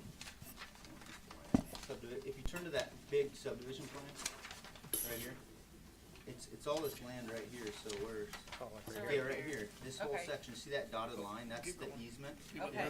This whole These are the section big right ones. there. Oh, okay. And allows access to our 10 acres that we have. It'd be all this area would be public. Oh, That's okay. what, that's the pipeline Fantastic. there. So it's the church right here? That's why you didn't build. Yes. You didn't build Okay. on the Yeah, new yeah. one. All right, Yeah, thank you you. can kind of see the gun club, and yeah, that's the church there. I'm going to go to Mr. Burke first. Mr. Burke? I wanted to find out, Travis, across the street off of Gun Club Road is that little section that's small houses. How big are those lots, do you know? You're talking Meadowwood The Loop. nightmare from With all Elm the speed Street. bumps. I'm sorry, I don't know those ones for sure. You don't know if they're less or more? Not so I think you're talking on Loganberry? Meadowwood. Yeah, the Meadowwood. first one, speed when you bumps. turn on Gun Club. I'm sorry, I don't know those lot sizes. I know that the lot zoning for that is 6,000 square foot minimum. So, So I can't give an I'm answer. sorry, I can't answer your question. Councilmember Rounds? This is a disaster. Would we be able vote no? to, put structures in, Mr. Burke? We can't hear Mrs. Rounds. would we be able to put structures in the playground Always if me. that is still in the flood zone? Or would we have to put filter stuff in? Mr. Goddard? So you cannot build structures in the floodway, which is why our existing parcel is really kind of not very practical, because we So can't if they put give anything. that to us, we're gonna still be in the same boat?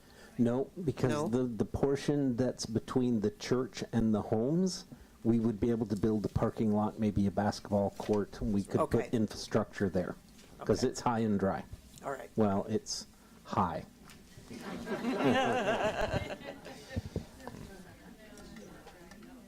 Further discussion? I'm It's just just gonna like- wait till the end. Okay.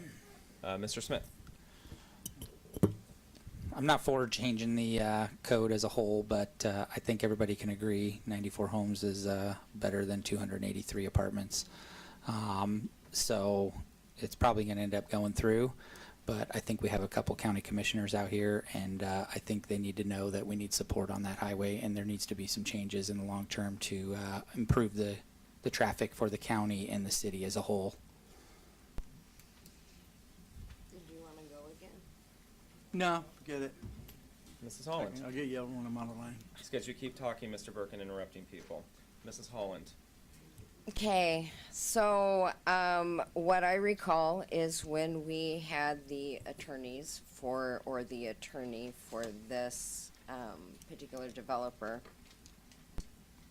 come in, one of the questions was kind of what Mr. Burke was referencing, was the development across the road, across the Lewis River Road. And the reach out, I like to call them the reach out and touch your neighbor houses. And at that time, the gentleman said, I asked him if he had been to that development. He had not, and we had discussed that that was not something we thought Woodlanders were inclined to be supportive of, is more cram-packed houses. So that part of the conversation, I think, is what you were getting to.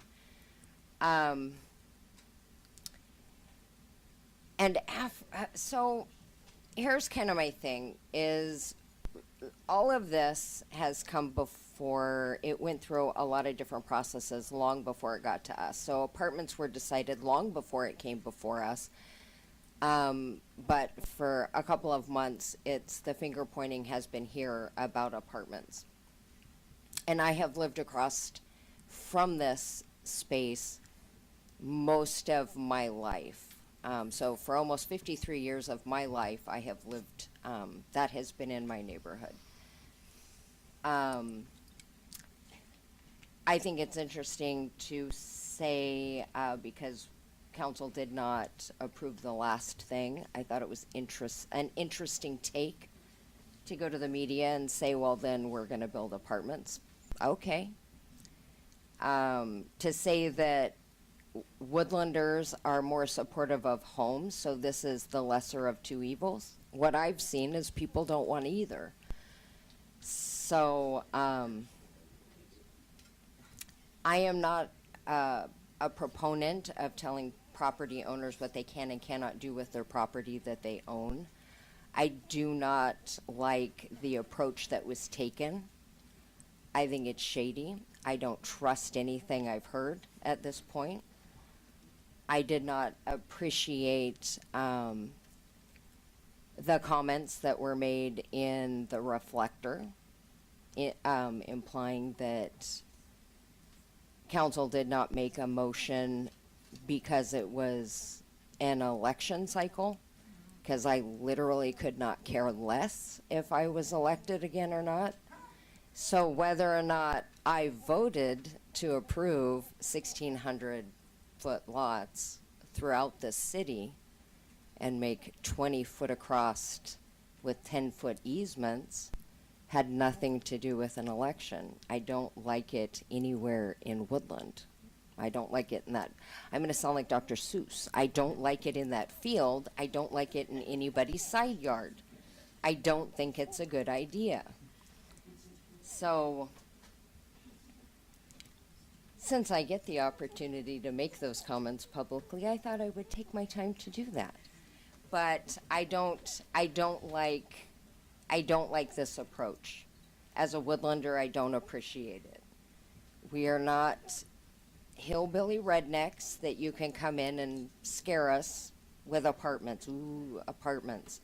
And then to toss in the income-based, because you can get tax breaks if you base your apartment, some of your apartments, on people's income.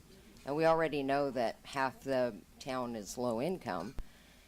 So I thought that was also interesting. But this is one of like the last handful of meetings I'm going to have. And I'm going to say, I don't trust them. I don't trust anything about this project. I didn't like it's apartments, then it's houses.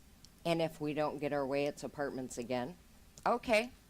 I still have to live across from this. I've lived across from it my whole life. I will live across from it until I die. So I will be impacted regardless of what you build there. So, anywho, thought I would just toss that out there since I got my 5 minutes. Thank you, Ms. Holland. Please, I would just add, Mr. Hall. with regard to the Reflector or any newsprint, don't believe everything you read and only half of what you see. You can't go by that. I live in Merriweather Edition, and the spacing on these is the same as my neighbor and I. So it's perfectly fine. I like the look of this revision, and I like what it does for the city, and I love keeping the riverfront all natural. I think this is a good plan for that, and I think it gets our car count down. Access to one. To me, those are all great reasons to do this project, and I think we should move forward with it. I think it's a good faith effort on the part of the developers to come around and rework these things with the comments, based on the comments they've got from the community. So I'm supportive of it. Thank you, Mr. Hall. Further discussion? Can I just add something? So Mrs. just Hall? as a reminder, this isn't just for this field. This is for everywhere in all of Woodland, correct, Mr. Goddard? Yes. Yes. So any space in the city of Woodland, not just this field. Any property that has medium or high density zoning on it. Or they could come in and ask for a zoning change. But that would be within the council's prerogative to deny. Okay. A future council. Correct. And then my,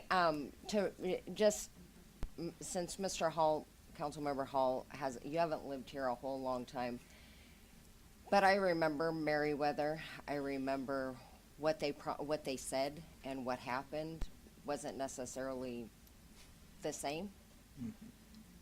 When that development happened, because that was one giant farm. That was a big dairy farm back there. And I remember the last part of the last pieces of that was kind of about the time I think I started coming to meetings 9 years ago. So they were still approving, council was approving different plats of that, different parts of it. And I remember some of the things that they were supposed to do, they didn't do, and things they promised the residents, they broke their promises. So I just haven't, in my experience living in this community, I have never heard any good things about these housing developments. Like we just had where the city had to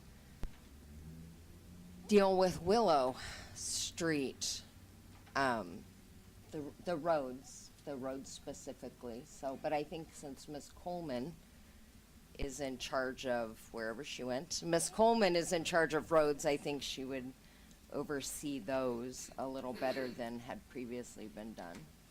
But there you go. Mr. Smith? Just for the record, the Willow Street, the road was extremely thin, so it ended up costing us more when we had to do the repaving. Just so we're clear.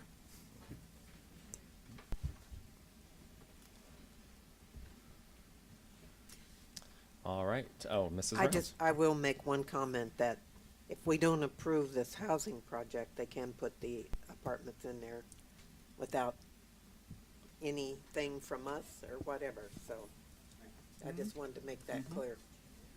Mr. Smith? How much more high density land do we have in Woodland? So we have approximately 2 parcels that are about in the 5 to 7 acre size. And then there's numerous small parcels around town that currently have like single family homes on them. Whether they redevelop would depend upon the individual owner. So this would allow them to do home developments like this or apartments either way on the high density? Yes. So currently our code would funnel them towards doing apartments and townhomes. But the code change would give them the option of doing smaller single-family homes, whether that's tiny homes or cottages. It gives them an additional tool.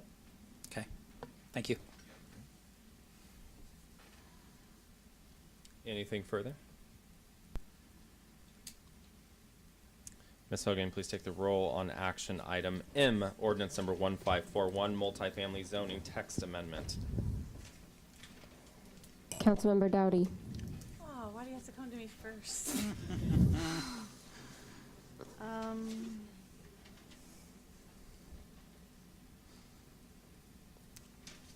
Aye. Councilmember Smith. Aye. Councilmember Alderman. Aye. Councilmember Rounds. Aye. Councilmember Burke. No. Councilmember Hall. Aye. Councilmember Holland. No. The ayes have it 5-2. At this time, it's 8:43. We will go into recess for 7 minutes.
Recording in progress. All right, we are back in session. It is 8:50. The clerk of the meeting is having a hard time hearing the comments that are being made. Is taking notes and is having a hard time hearing. If we could keep the gallery chatter to a minimum, please. She's having a hard time hearing the vote and catching the minutes for the record. Ordinance number, or letter N, ordinance number 154620, or 2023 Development Code Amendments, final reading. I'm sorry, can we please lower the voices in the hallway, please?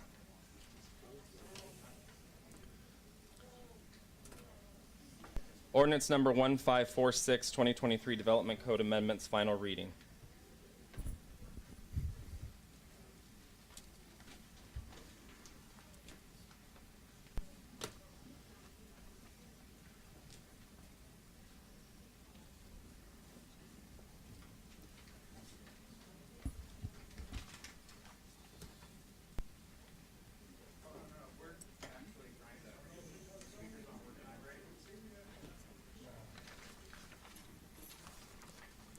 Chair will accept a motion for action item N, ordinance number 1546, 2023 Development Code Amendments, final reading.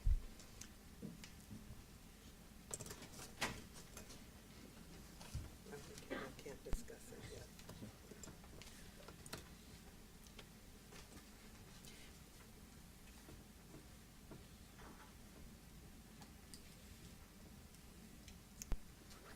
Action item N will be held over, or Mr. Goddard, there's no motion on the floor, so we're moving on. Okay. Moving on to action item O, authorize mayor to sign contract with Minall Inc. for monthly utility billing services. Motion to amend to 1 year. Second. Motion on the floor by Councilmember Dowdy, seconded by Councilmember, was that Mr. Alderman? Yes, sir. By Mr. Alderman to amend action item O to 1 year. Councilmember Dowdy. I am not comfortable signing a 3-year contract with Minall at this time. Councilmember Alderman. I think the 1 year would be acceptable because it seems like they've gotten things kind of on a level playing field. But if we're going to listen to the city, listen to the citizens of the city, if that's what you want, let's give them a year and see what happens in the next year. If they can do it, great. If not, bring it back home. Further discussion, please keep your comments in the gallery to a minimum, please. Further discussion. I would prefer that we approve this as it is without the amendment, simply because they have done just what you said. They've done a good job coming around. We're at the last audit, we were at like 90. Please, council is discussing the action item. We were at 96% accuracy, which is great. That's an A in anybody's record.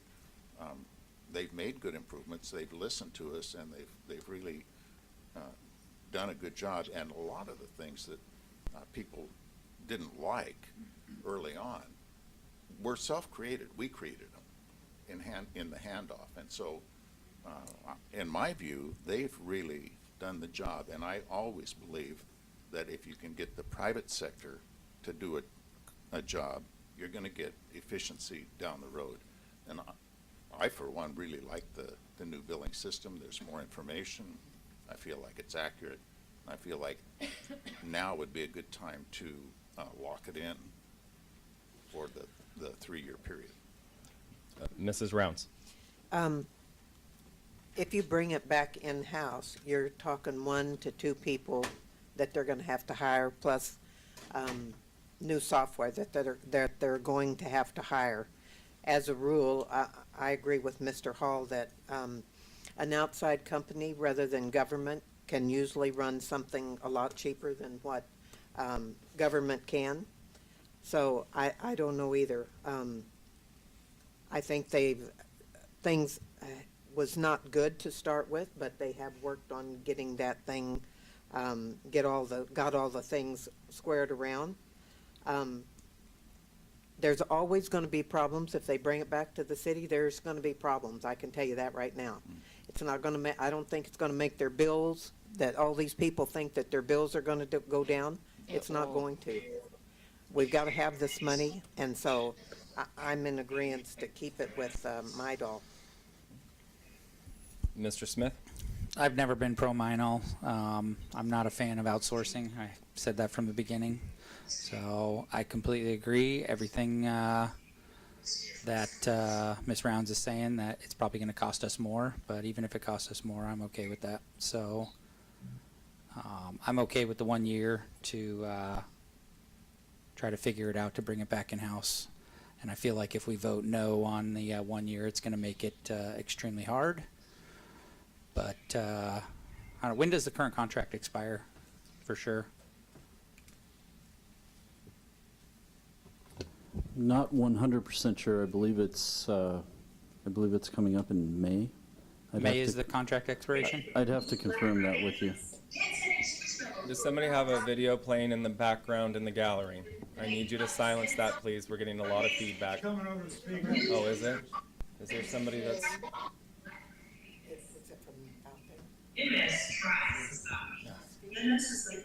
Stand by. Let's try that. Okay. Keep going. So May is the contract expiration? I'm not 100% sure, but I believe it's. Oh, it might say in the staff note. Let me double check.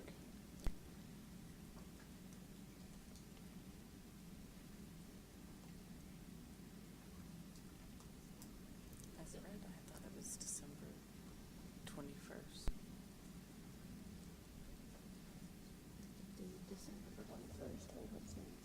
So, yeah, the effective date would be December 21st, 2023 of the new contract.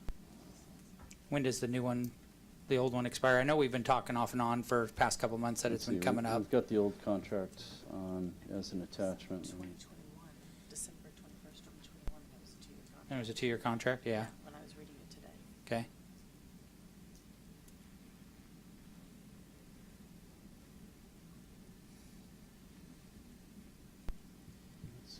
It says right here, December 20th, 2021, 2-year contract. Okay, so it is December Okay. 20th, 2020. So that'll give a year then. I'm okay with that. You received your answer. Yeah. Thank you. I'm good. Further discussion?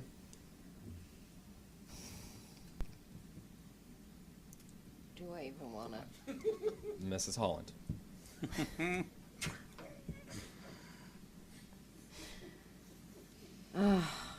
So, I think Councilmember Smith, Rounds, and myself are the last of the group who went through the process of this, of outsourcing.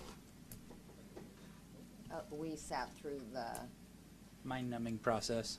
yes, of all of the data and all of the stuff and the things, and understanding that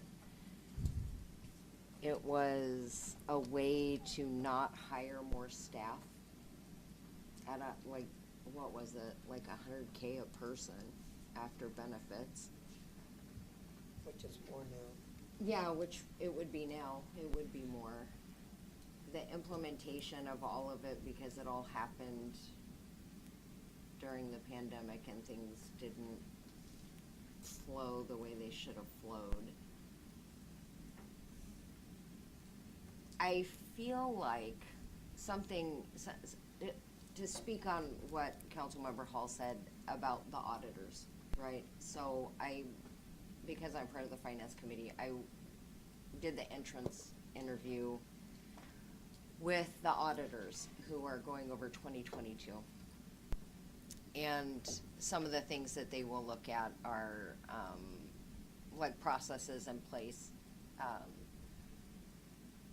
for double checking and stuff, the utility billing.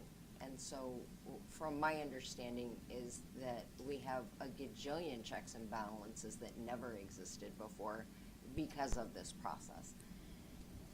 So when the mayor has said that things like this have made us better, I think it brought to light things that you didn't, if you didn't know there was a problem until there was a problem. And so You can't fix it unless you know it exists. And I thought, in that regard, a lot of this worked out. Like me personally, when we rolled it out in the beginning, I have things on auto pay and it got delayed. I thought it was weird that like you put in your banking information, it was gonna take forever. And I kind of freaked out and just paid my bill because it hadn't charged me yet. But that got worked out. I mean, it was like one little thing. But for me, I've noticed my bill is pretty consistent. From my experience, my Perfect Strangers in another part of the country dealing with my usage seems to be pretty consistent. And there's been a lot of things blamed on these people that they had nothing to do with. And I think a lot of misinformation was disseminated about that, and y'all don't have to believe me, but I literally can say I've spent maybe at least 20 hours on utility rates and this.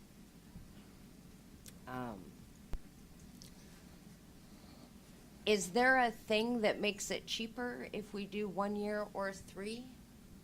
Do we save any money? 'Cause like, No, the contract was negotiated at 3 years. We could go back to Minol and say, okay, if we're going 1 year, will you give us a discount? But I doubt they're going to go down in price if we shorten the term. so if this expires in the next couple weeks, which it looks like it will, Right. you've negotiated a 3-year contract. Your Councilmember Dowdy wants to move it to 1 year. So that means you now have to go back. So what if they say no? We have no one to do billing because we are unable at City Hall to perform that task. Correct? Correct. Right now, we're not situated to take on utility billing. Okay. So if council would want to bring it in-house, we would need at least a year to be able to make that happen. So is that it? But right now, this expires in a couple weeks.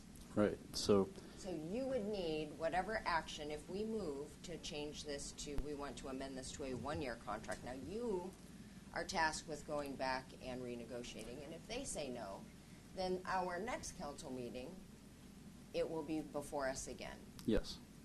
So that's kind of how I thought this was gonna, I thought that was gonna be the answer. Question? If she's done. Oh, No, go ahead. Mr. Smith. Does our contract go to month-to-month basis after this? Normally, a contract will fall to a month-to-month basis. That I don't know the answer to. I believe it's my understanding it's a strong termination date, but I know Minol will work with us to accommodate a transition if that's what we're going to go to. Okay. But we do need to work out the language and get it back to council for review if that's the case.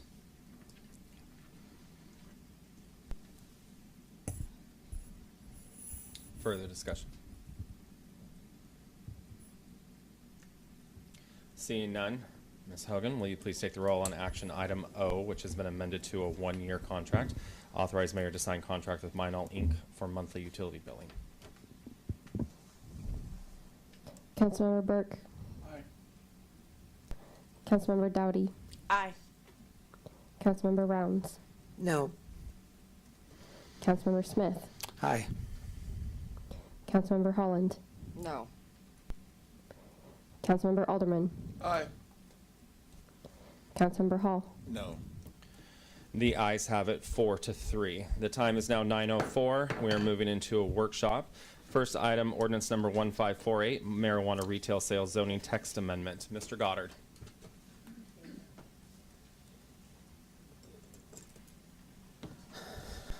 Good evening. The package that you have before you includes a Planning Commission recommendation And the Planning Commission, by a vote of 3-1, recommended approval of a code amendment that would make retail marijuana sales a permitted use in the highway commercial zone. Do you have any questions for me? I guess the first question I would ask is this what the applicant has proposed. It's been through a process.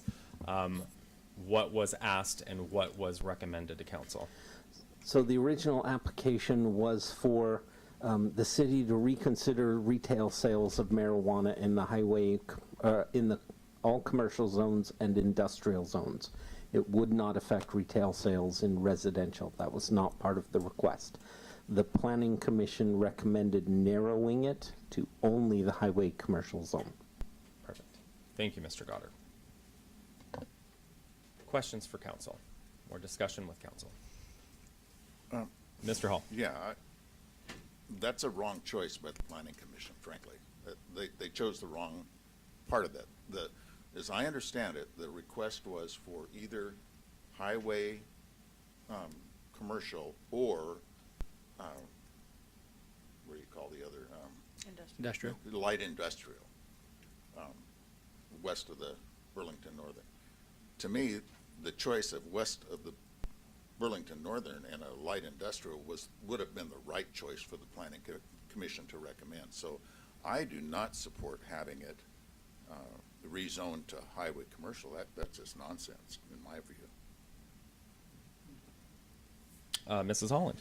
So, Mr. Goddard, isn't processing in industrial, light industrial? So we have an allowance, we have zoning for the processing of cannabis products in light industrial. That is correct. The production and processing is permitted in industrial zones. So that would make sense that you want to just package them all together in that zone, correct? Yes, I Okay. prefer the light industrial zoning west of Burlington Northern. Mr. Burke. Okay, so you're saying it's in light industrial, we got it in agricultural too, right? I'm sorry, I couldn't hear you. We have it in agricultural also? Processing and Yeah. manufacturing is it In in agricultural? agricultural zones as well?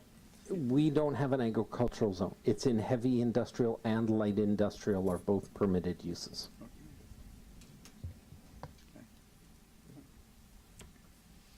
Mr. Smith. I get a lot of comments against, I get a lot of comments for, so everybody wants to say that you need to do what you're told. So that makes it a challenge when I'm told to do both ways. So trying to accommodate both, to allow it to be sold, and trying to accommodate the people who don't want to see it. I'm going to start leaning towards agreeing with maybe trying to put it in the industrial area. Mrs. Rounds.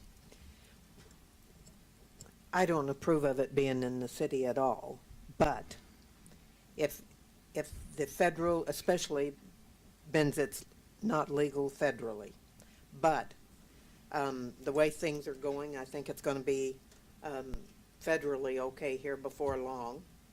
And so I would prefer it to be in light industrial also, where it's not out for our kids and that are going to school or just passing by every day to be able to see it. I really, like I said, I really would prefer them to go to A. Lene and purchase it, because that's just 4 miles down the road. It's not that, and they're probably going to be cheaper than what it's going to be here in Woodland. But the way things are going, if we're going to do it, I would say light industrial also. Mr. Smith.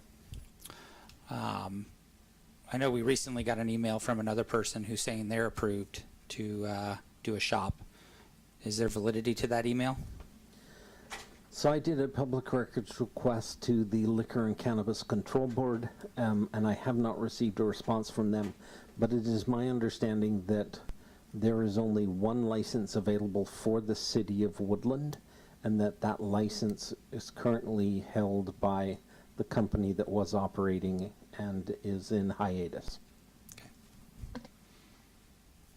Mr. Alderman. Okay, this has been talked about, kicked around for months. And I'm pretty sure I've talked to more people in this town on this subject than anybody. I've been door to door in the parks, everywhere else. It's going to happen. Simple as that. But I do agree, there need to be some concessions on both sides.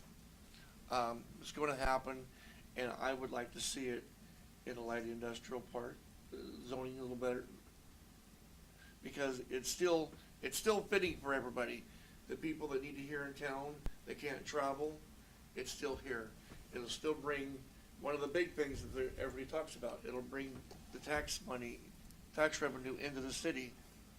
Great. This is gonna be a win-win for everybody. If we can move it into light industrial, out of eye shot of all the traffic on Moose River Road, and it gets to open, and everybody's happy, it's a win-win. If we can find some place in the light industry, we can do it. So that's what I will support. Mr. Smith. That has been my sticking point since this came up a couple of years ago, is trying to put it at some location that would be more appealing, and Councilmember Hall put it pretty well. Mr. Hall. Yeah, I would like to correct a couple of thoughts that are out there. One is, Aaron, it's not going to be a win-win. It's a lose-lose. I agree with Councilmember Rounds. Listen, it's a bad deal. We don't need marijuana in this city, and anybody doesn't have to drive anywhere. They can go online, order this stuff, anything you want. Hey, have it. Stop. Please. Have it. I'll clear the room. It shipped. Stop. Mr. Hall. And you can have it shipped right to your door. So, all right. We will shut this workshop down and no action will be taken. Thank you. so that's my first concern, is that it really isn't necessary to even have this. But I do agree that it's coming, and you're right about that. It is going to come. The state of Washington has a House Bill 1650 that's in process, and it will come onto the floor this year. And when that passes, they're going to cram it down our throat that we have to license it. So when that happens, are they having a problem out there? No, somebody was unmuted on here. It was Anyway, just feeding through. when that happens, we're not going to have the authority anymore at the city level. It's going to be crammed down our throat by the state.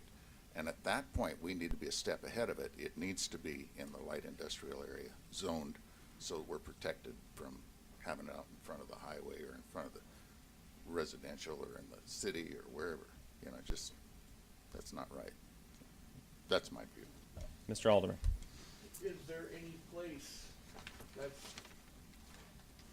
zoned for light industrial that it could take place?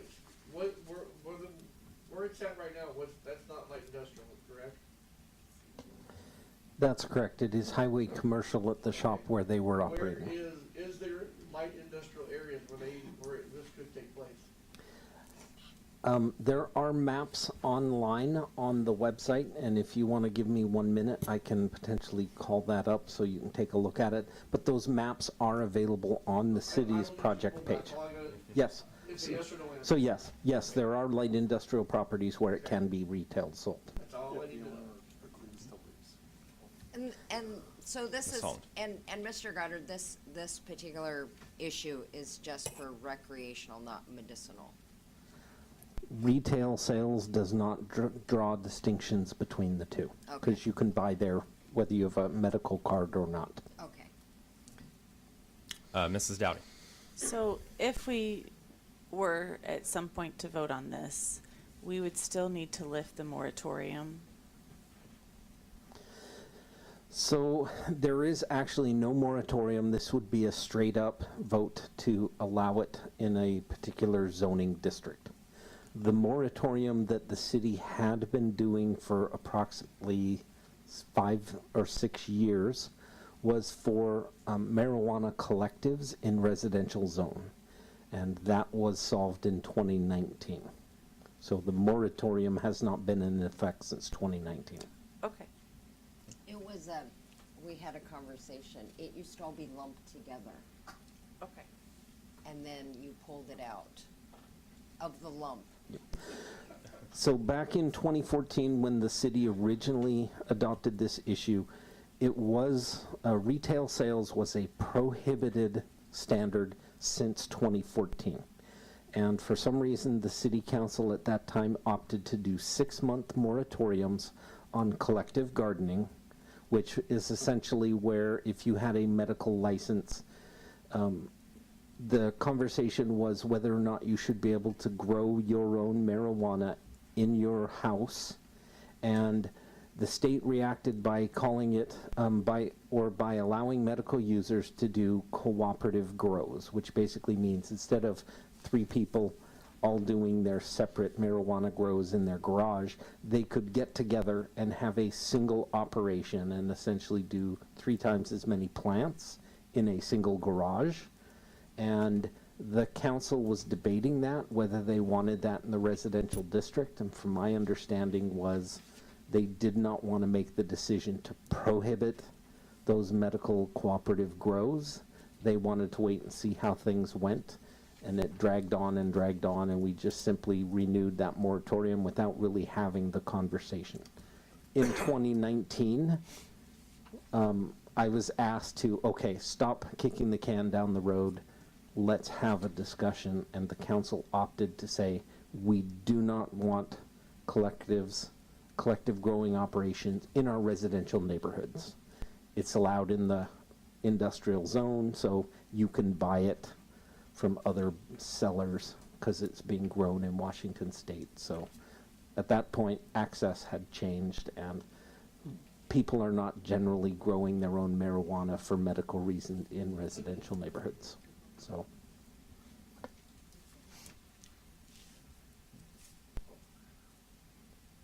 Does council have any direction or for Mr. Goddard's office or any further discussion on this topic? Mr. Smith. I would like to see it written for light industrial. I agree. And I agree. I think it's pretty much consensus. Okay, that's 4. You would be 4. So, Mr. Goddard, do you have your direction, or do you have any more questions for council for direction? So that's light industrial only. Yes. So, Mrs. Holland. well, I was just gonna say, since he's pulled up the map, maybe you could point where. So Pete, if you could actually go to the project page for the city of Woodland. Sorry, you want me to? You want to drive?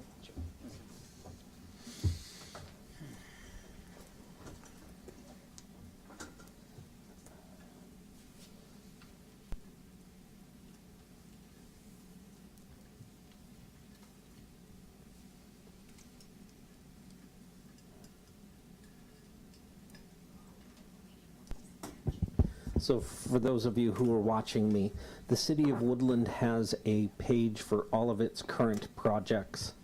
And if you scroll down to the bottom, it's in alphabetical order. And I went right by it. So City of Woodland, in this case, sorry, it may be under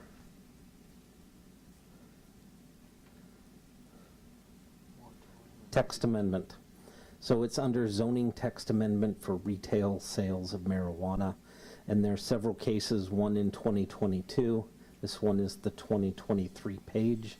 And when you scroll down, staff has prepared several documents, including buffer maps.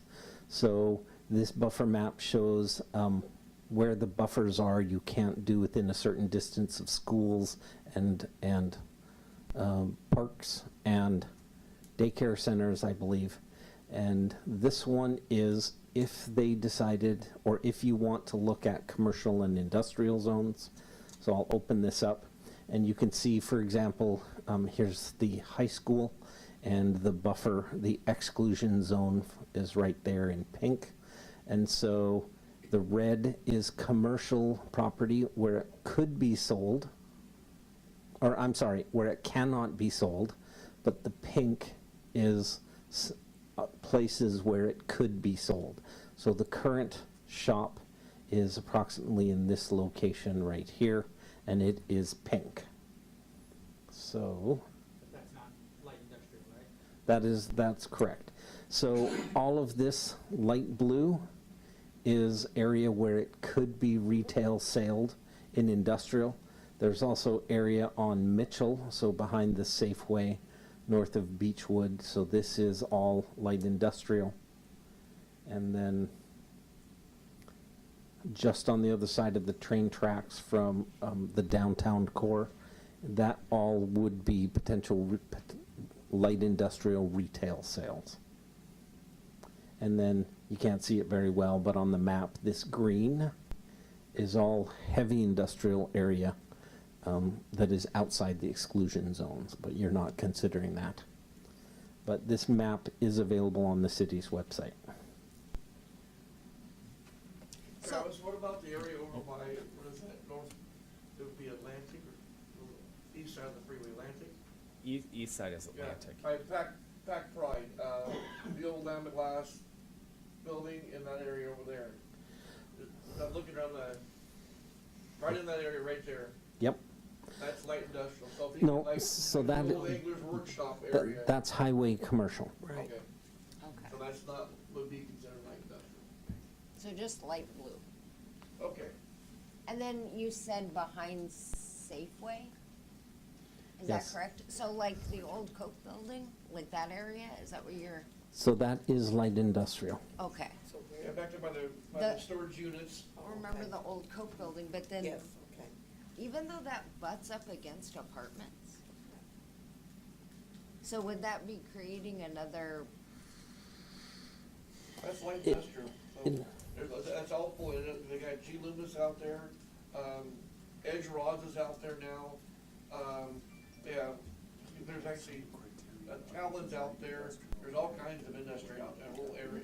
yeah, on that side, I'm just, the old Coke building. Right. Because it butts up against apartments, I'm just preemptively questioning if now people. But it still has to be within distance of bus stops and that. No, bus stop does not count. I looked into that. There are no buses that I don't think. Yes, if they you're do. Beechwood Street runs buses. Really? Yep. Because it used to be if you were in walking distance. Okay. I walked it for 18 years. But, yeah, they have buses. That's right, you did. Mr. Goddard, can we be more specific and say light industrial west of Burlington Northern? I mean, that would be my recommendation. I believe that you can, but it would be subject to potential legal challenge for spot zoning. I believe it would be defensible, but I'm not an attorney, so I don't know that that has been challenged. I think you're gonna have to pick, and I'm not gonna be here when you vote, so it is what it is. I'm gonna put my 2 cents in while I'm here. I think if you go light industrial, you need to keep it, you can't just start cutting it down, cutting it up. Either go light industrial or not. But I think I get your point, Councilmember Alderman. I think we're in agreement that alleviates the folks who have come before us and said they didn't want their kids seeing it on the bus. Right. They didn't want to drive by it. They didn't want people darting out in front of them Right. on Lewis River Road, that would fix that It takes care of a lot of problems. issue. And then out of sight, maybe that would also help folks with the out of sight, out of mind. If you don't like it, don't drive in that part of the town. And that's also where processing and whatnot happens. What is it? Producing and processing. Production and processing are the terms that are used. Okay. So he has a direction. I'm hearing a consensus that that's the direction to Mr. Goddard's office. Any other comments or questions? Well, Miss- I just want to know, so then Mrs. what Hall. happens after this? So you get your direction and then what happens? So that I mean, pretty soon people can stop threatening me on a daily basis over this. So I just thought I'd like to know what the timeline is. So in your packet, there is a draft of Ordinance 1548, and that is as recommended by the Planning Commission, which is highway commercial. I will simply go back to my office, replace highway commercial with light industrial, and I will bring it to you at the next meeting, which I believe is December 2nd or 4th? 4th. December 4th for a first reading. And that would be an action item. If you were to ask me to do a public hearing, that is an option, but normally it would just immediately go onto your action item list for the next meeting. And I would caution council in changing the process by having a public meeting or a public hearing. The applicant has gone through the process, and this is the process. Do not put additional barriers and unnecessary issues on the applicant. So council can do what they want, but I caution you in doing that. I think I would concur. I think we have enough public testimony we could go through and not have to do another one. And then after the December 4th, when it's a first reading. Second reading would be the 20th, December 20th. Gotcha. It would go into effect 5 days after that, so essentially the effective date would be Boxing Day, and the store could reopen in any light industrial district where they could open their business. Gotcha. I'm just verifying those dates so we don't put, it's actually the 18th, not the 20th. It's the 4th and the 18th, not the 20th. Thank you. Make sure people, I don't want folks to think that we're trying to Hide anything. hide anything or come to the wrong meeting. It's the 4th and the 18th. Okay. Mr. Goddard, do you need anything else from council on this topic? No? Okay. Moving on to the second item for the workshop this evening, and it is the Climate Resiliency Workshop. Mr. Goddard. Super excited. All right, so as a refresher, the city volunteered to be part of a pilot project for the Department of Commerce because there are changes to the Growth Management Act that are coming into effect. And specifically what it is the Growth Management Act was amended to say that if you're planning for the next 20 years, you should incorporate a climate change element. And the City of Woodland volunteered to be part of that pilot project because they were developing new tools. And the primary concern expressed by the mayor was, if we leave this to the big jurisdictions with big staffs like Clark County that have multiple planners working on codes, or King County or Seattle, that small conservative jurisdictions are not going to get a fair shake. The bar is going to be set so extremely high that it's going to be unacceptable to local small conservative communities. So we were one of the three that got into the discussion, and essentially the state agency had consultants who were helping them prepare these tools. We worked with them at the staff level to review our existing planning documents and find out, do we need to make significant changes to how we conduct our business to accommodate climate change? But instead what we did is we focused on the discussion about resiliency, and for their sake we're calling it climate resiliency. And as part of that process, we worked with them to go through our existing codes and figure out, okay, codes and plans, how much do we need to tweak to talk about this? Now for Woodland, we're in a different case because the majority of our community is either in floodplain or is protected by the levee. And so for me, the question in this entire conversation was not about why climate change is occurring, whether the science is adequate, whether the science is believable or not, whether it's normal heating and cooling. To me, that was not relevant to the conversation. We framed our conversation in terms of whether we flood like they predict every 5, 10, 16, 12 years instead of every 100 years. To me, the conversation was about when it floods, if it floods, but when it floods, like in 96. Are we prepared, and are we making good planning decisions that will keep our community resilient to those flood impacts? And we went through this process. We went to the Planning Commission, and the Planning Commission heard the conversations, heard the community, and what you have before you was a packet that was brought to you in May of 2022.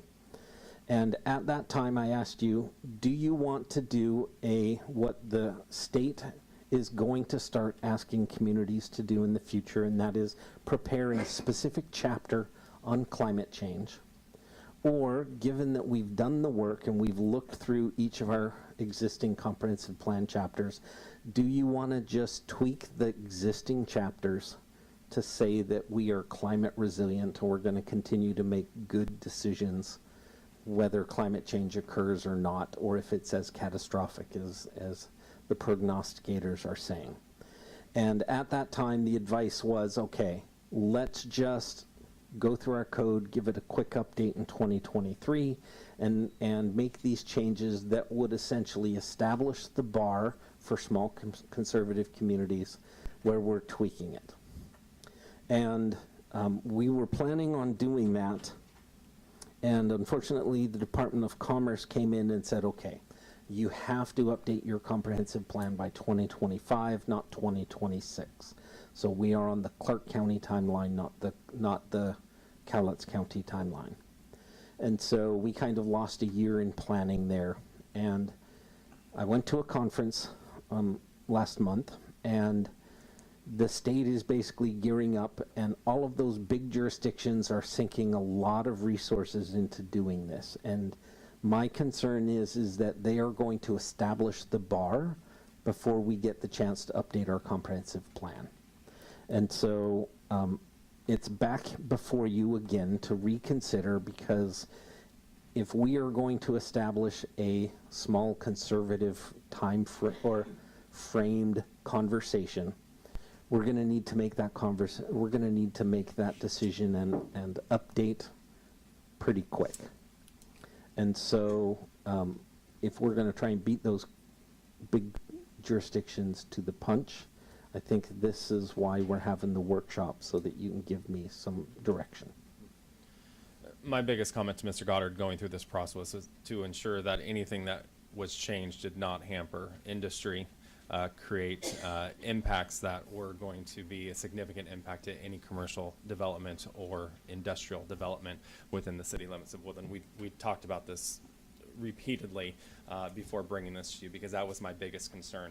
I'm not looking to get on board with the state's I'm trying to be polite, program on climate change. So I was just trying to get ahead of the game. The state was willing to pay for it, and in fact, we have now become somewhat of a standard. Mr. Goddard, you can talk to that about the other small jurisdictions that are relying on us for this process as well. Sure. So while I was at the American Planning Association, the Washington chapter conference, unbeknownst to me, the Department of Commerce had a specific track to deal with climate change and climate resilience. And actually, on a statewide basis, they are having larger conversations about climate resilience, using that term specifically because I'm part of the pilot project. We were using it successfully to drive the conversation to avoid the debate about science. Because ultimately, if we are talking about resiliency of the community, why is not relevant. And Woodland has actually been called out as an example of why it's important to present this conversation in a way for small communities to recognize that they can shape the conversation, and the tail can wag the dog in some cases if you understand the conversation and you present it to the community in the proper light. And the example I like to use, and I think one of the ones that they talked about, and that is, we are sitting in our police station, and we are next door to the fire station, and both of them are protected by the levee. But if that levee is wrong, climate change driven or not, if our levee fails, our police station, our emergency operations center, our fire station would all be flooded. There would be 6.5 feet of water in this room, and anybody who calls 911, I have no idea where our police officers and where our firefighters would be stationed. If there is, so it's a great example of, regardless of why we're flooding or how often we flood, are we making good decisions that justify the public use of tax dollars to invest in new fire stations, new police stations, new schools? Because we know all of those schools, all of our schools in Woodland are protected by the levee, or they are north of the wall and subject to flooding anyways. So the county is updating its flood hazard mitigation plan, and there's some extremely good information in that. And I would like to point out that the consultant who did that work is an engineer, and engineers are not traditionally radical liberals. And they are from Idaho, which is not traditionally considered a home of liberal hotbed. And the information they came up with had some interesting connotations. Judging by just the statistical analysis, the way I read the report is there's an 18% change in how our flood and rain levels statistically we're in a cycle of an 18% change of the norm. And after they did the climate change adjustment, it goes up to potentially 30%. So from 18% deviation to 30% deviation. Doesn't sound like a lot, but for us, where our levee is live or die, that could be a huge amount for our planning purposes.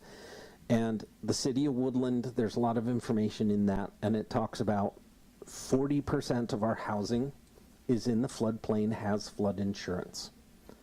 33% of it is behind the levee, but they don't have flood insurance. So that means if the levee fails, they will get no flood insurance money. And approximately 25% have 1 foot of freeboard. So if that 18% is a 30% for whatever reason, if the floods are considerably higher than we predict, using normal statistics, there's only 1 foot of freeboard between where the normal flood will occur and all of our houses being flooded. When we talk about the value, approximately 14% of our property value, this is outside of, or this is north of the flood wall, 14% of our total value of our community is subject to flooding.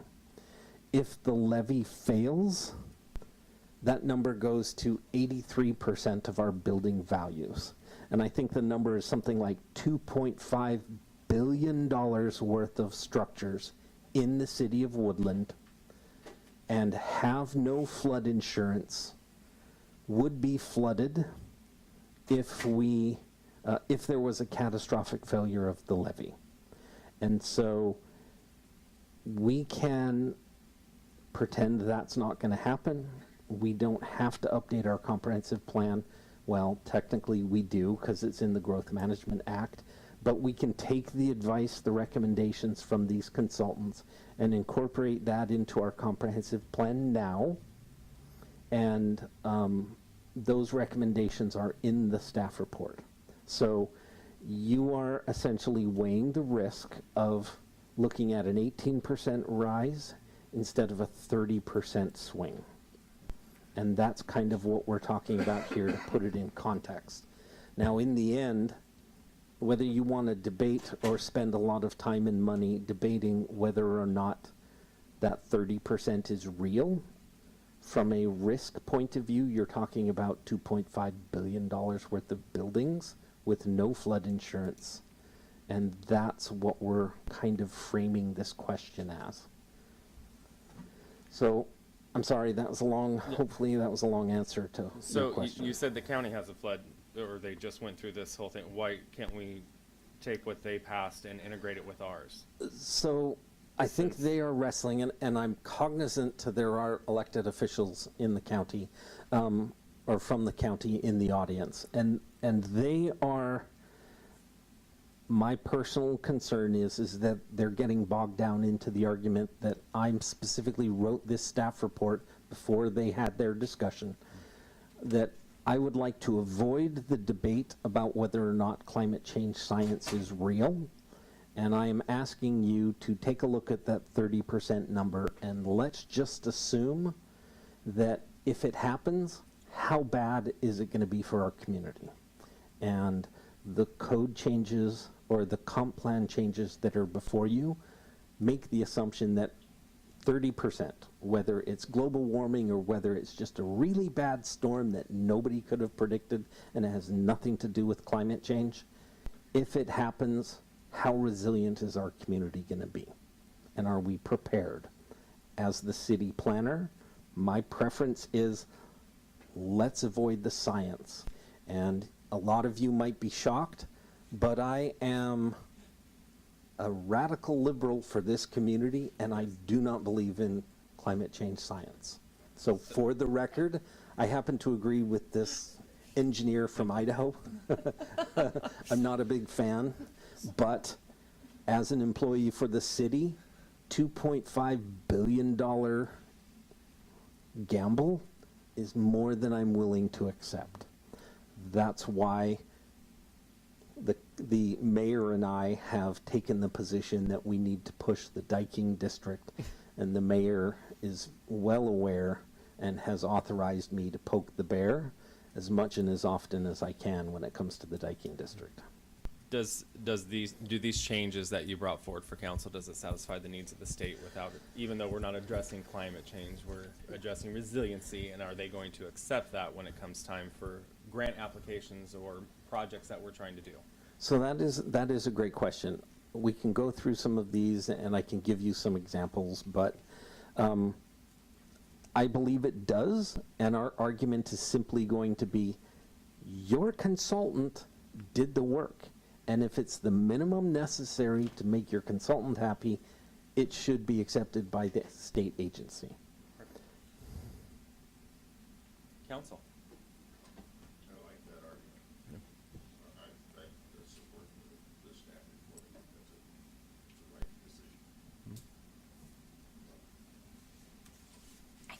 I was going to say, Mrs. Holland, you're like standing by.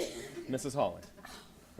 No, that was a good thing. No. So if you scroll back to agriculture, that's the one that got me all the feels. Right there. So number 4. Number 4, super. That's the one that I'm digging, and. So, as somebody who, in all of her spare time, spends on food insecurity, one of the interesting things that I learned when I was part of a group that met with the new Congresswoman regarding the Farm Bill. Small-scale farms. So that's becoming more of a thing. And folks in our community are more inclined, they don't want to see farmland go away, but large-scale farms are not necessarily beneficial. And I know in the past people have tried to have a community garden that got bogged down in political BS. But that one, I'm super excited, and I want to talk to you after the new year, kind of what that looks like for you, because that's... Yeah. So for everybody who may not have taken a look at our existing comp plan, what she's pointing out is our current policy says that we will support small-scale urban agriculture. And the consultant actually said, well, really, you should support all small-scale farms, because the farther it has to go to get to people's tables, the more expensive it is. And so therefore, everybody benefits, including the climate benefits, if you actually buy local produce instead of bringing it from California. And so that's the kind of radical climate thinking that the consultant is recommending. So, Isn't it crazy? So in other parts of the country, though, they have what is called a food desert. So, for instance, and now I'm gonna go off. So, for instance, like the Navajo Reservation, right? So Navajo land is hundreds and hundreds of miles, but they may not have a grocery. I think one of my friends, I think they said there's less than like 10 grocery stores in all of that space. So they don't have, a lot of folks don't have even the basics of access to drinking water. So they have to drive 100 miles to haul water back because of where their hogans are. So anyway, there are food deserts, but there are also, like in big cities, there's food deserts. And so that's why you see things in like New York City where people are doing rooftop gardens and things like that, because you can't get access to fresh produce and stuff in the city. So it's a lot like, if anybody's ever been to Hawaii, I haven't, but I've heard that like a watermelon is $20 because of having to bring them in from Hermiston, I guess, on a boat. So things like this, it enables folks to produce food, be good stewards of the land. In our community specifically, I believe the fact that we have the bulk of agricultural land for Cowlitz County is in our town. That's the kind of stuff that gets me excited. And I kind of hijacked the whole thing. But that, I think, is a very important piece, considering what I do when I'm not here is make sure that we gain access, and it is getting harder and harder to come by. So a lot of the resources that the Woodland Action Center has, it's actually, we partner with a place called Food Lifeline, who has a deal with farmers up in Seattle. So food has to go from Seattle down to Longview, from Longview to us. That's ridiculous. And so we have talked as a board about how do we do that here, since we're in farmland. How do we do that on a bigger scale for us? So, anywho, I appreciate all your hard work, and I'm glad that you were able to capitalize on grant money to pay for the work, if I remember correctly. So actually, it was done by somebody else. We didn't even have to. Well, there you go. We didn't even have to manage the Well, process. good job taking the credit. I outsourced it. I'll make a motion to adjourn the meeting. Well, is he done? We're in a workshop, though. We have to go back to regular session first. O'clock in the morning or not. We go till 10. Mr. Goddard, do you need any direction from council this time, or is this just an update and it will be coming back forward? So I think that I do need some direction. Specifically, what I'm asking is, can I prepare, so you have the policy recommendations in front of you. Can I bring those back, packaged in a chapter for the comprehensive plan? Ideally, what I would like to do is I would like to get you to adopt a climate resilience chapter. And once that is adopted, it would essentially be a standalone document that over the next year and a half, when we update our comprehensive plan, we will compartmentalize it. We will not have a conversation and debate about all of the impacts of climate change. We are instead going to focus on the vision and the goals of this community for the next 20 years without that debate. And then in the end, what you will have theoretically is a climate element, and then you'll update the comprehensive plan, and it will be inserted into your final comp plan document as an element. that was, so there are two different processes. One that's going to put the finishing stamp on what we did last year and let you concentrate on what you want to do in the future as a separate question. So ideally, you'd give me permission to write up a introductory and some chapter headings and to organize it in a way that you find acceptable to adopt these policies and kind of put an end to that conversation. I think that's a good idea, and I think it's time it needs to happen. Seeing some head nodding, and I see 4 head nods, so that means we've got a consensus. So that is your direction, Mr. Okay. Goddard. All right. And, Time, oh, yes? And sorry, real quick. So, And another thing. And another thing. and I would like to address, because it was brought up really well, in the question of whether or not you're a lame duck trying to put stuff through on the community. I would like to point out that specifically the reason why I wanted to bring it back is twofold. One is I don't want Clark County, King County, Seattle, somebody kind of slamming the door before we get the opportunity to set the bar for local communities.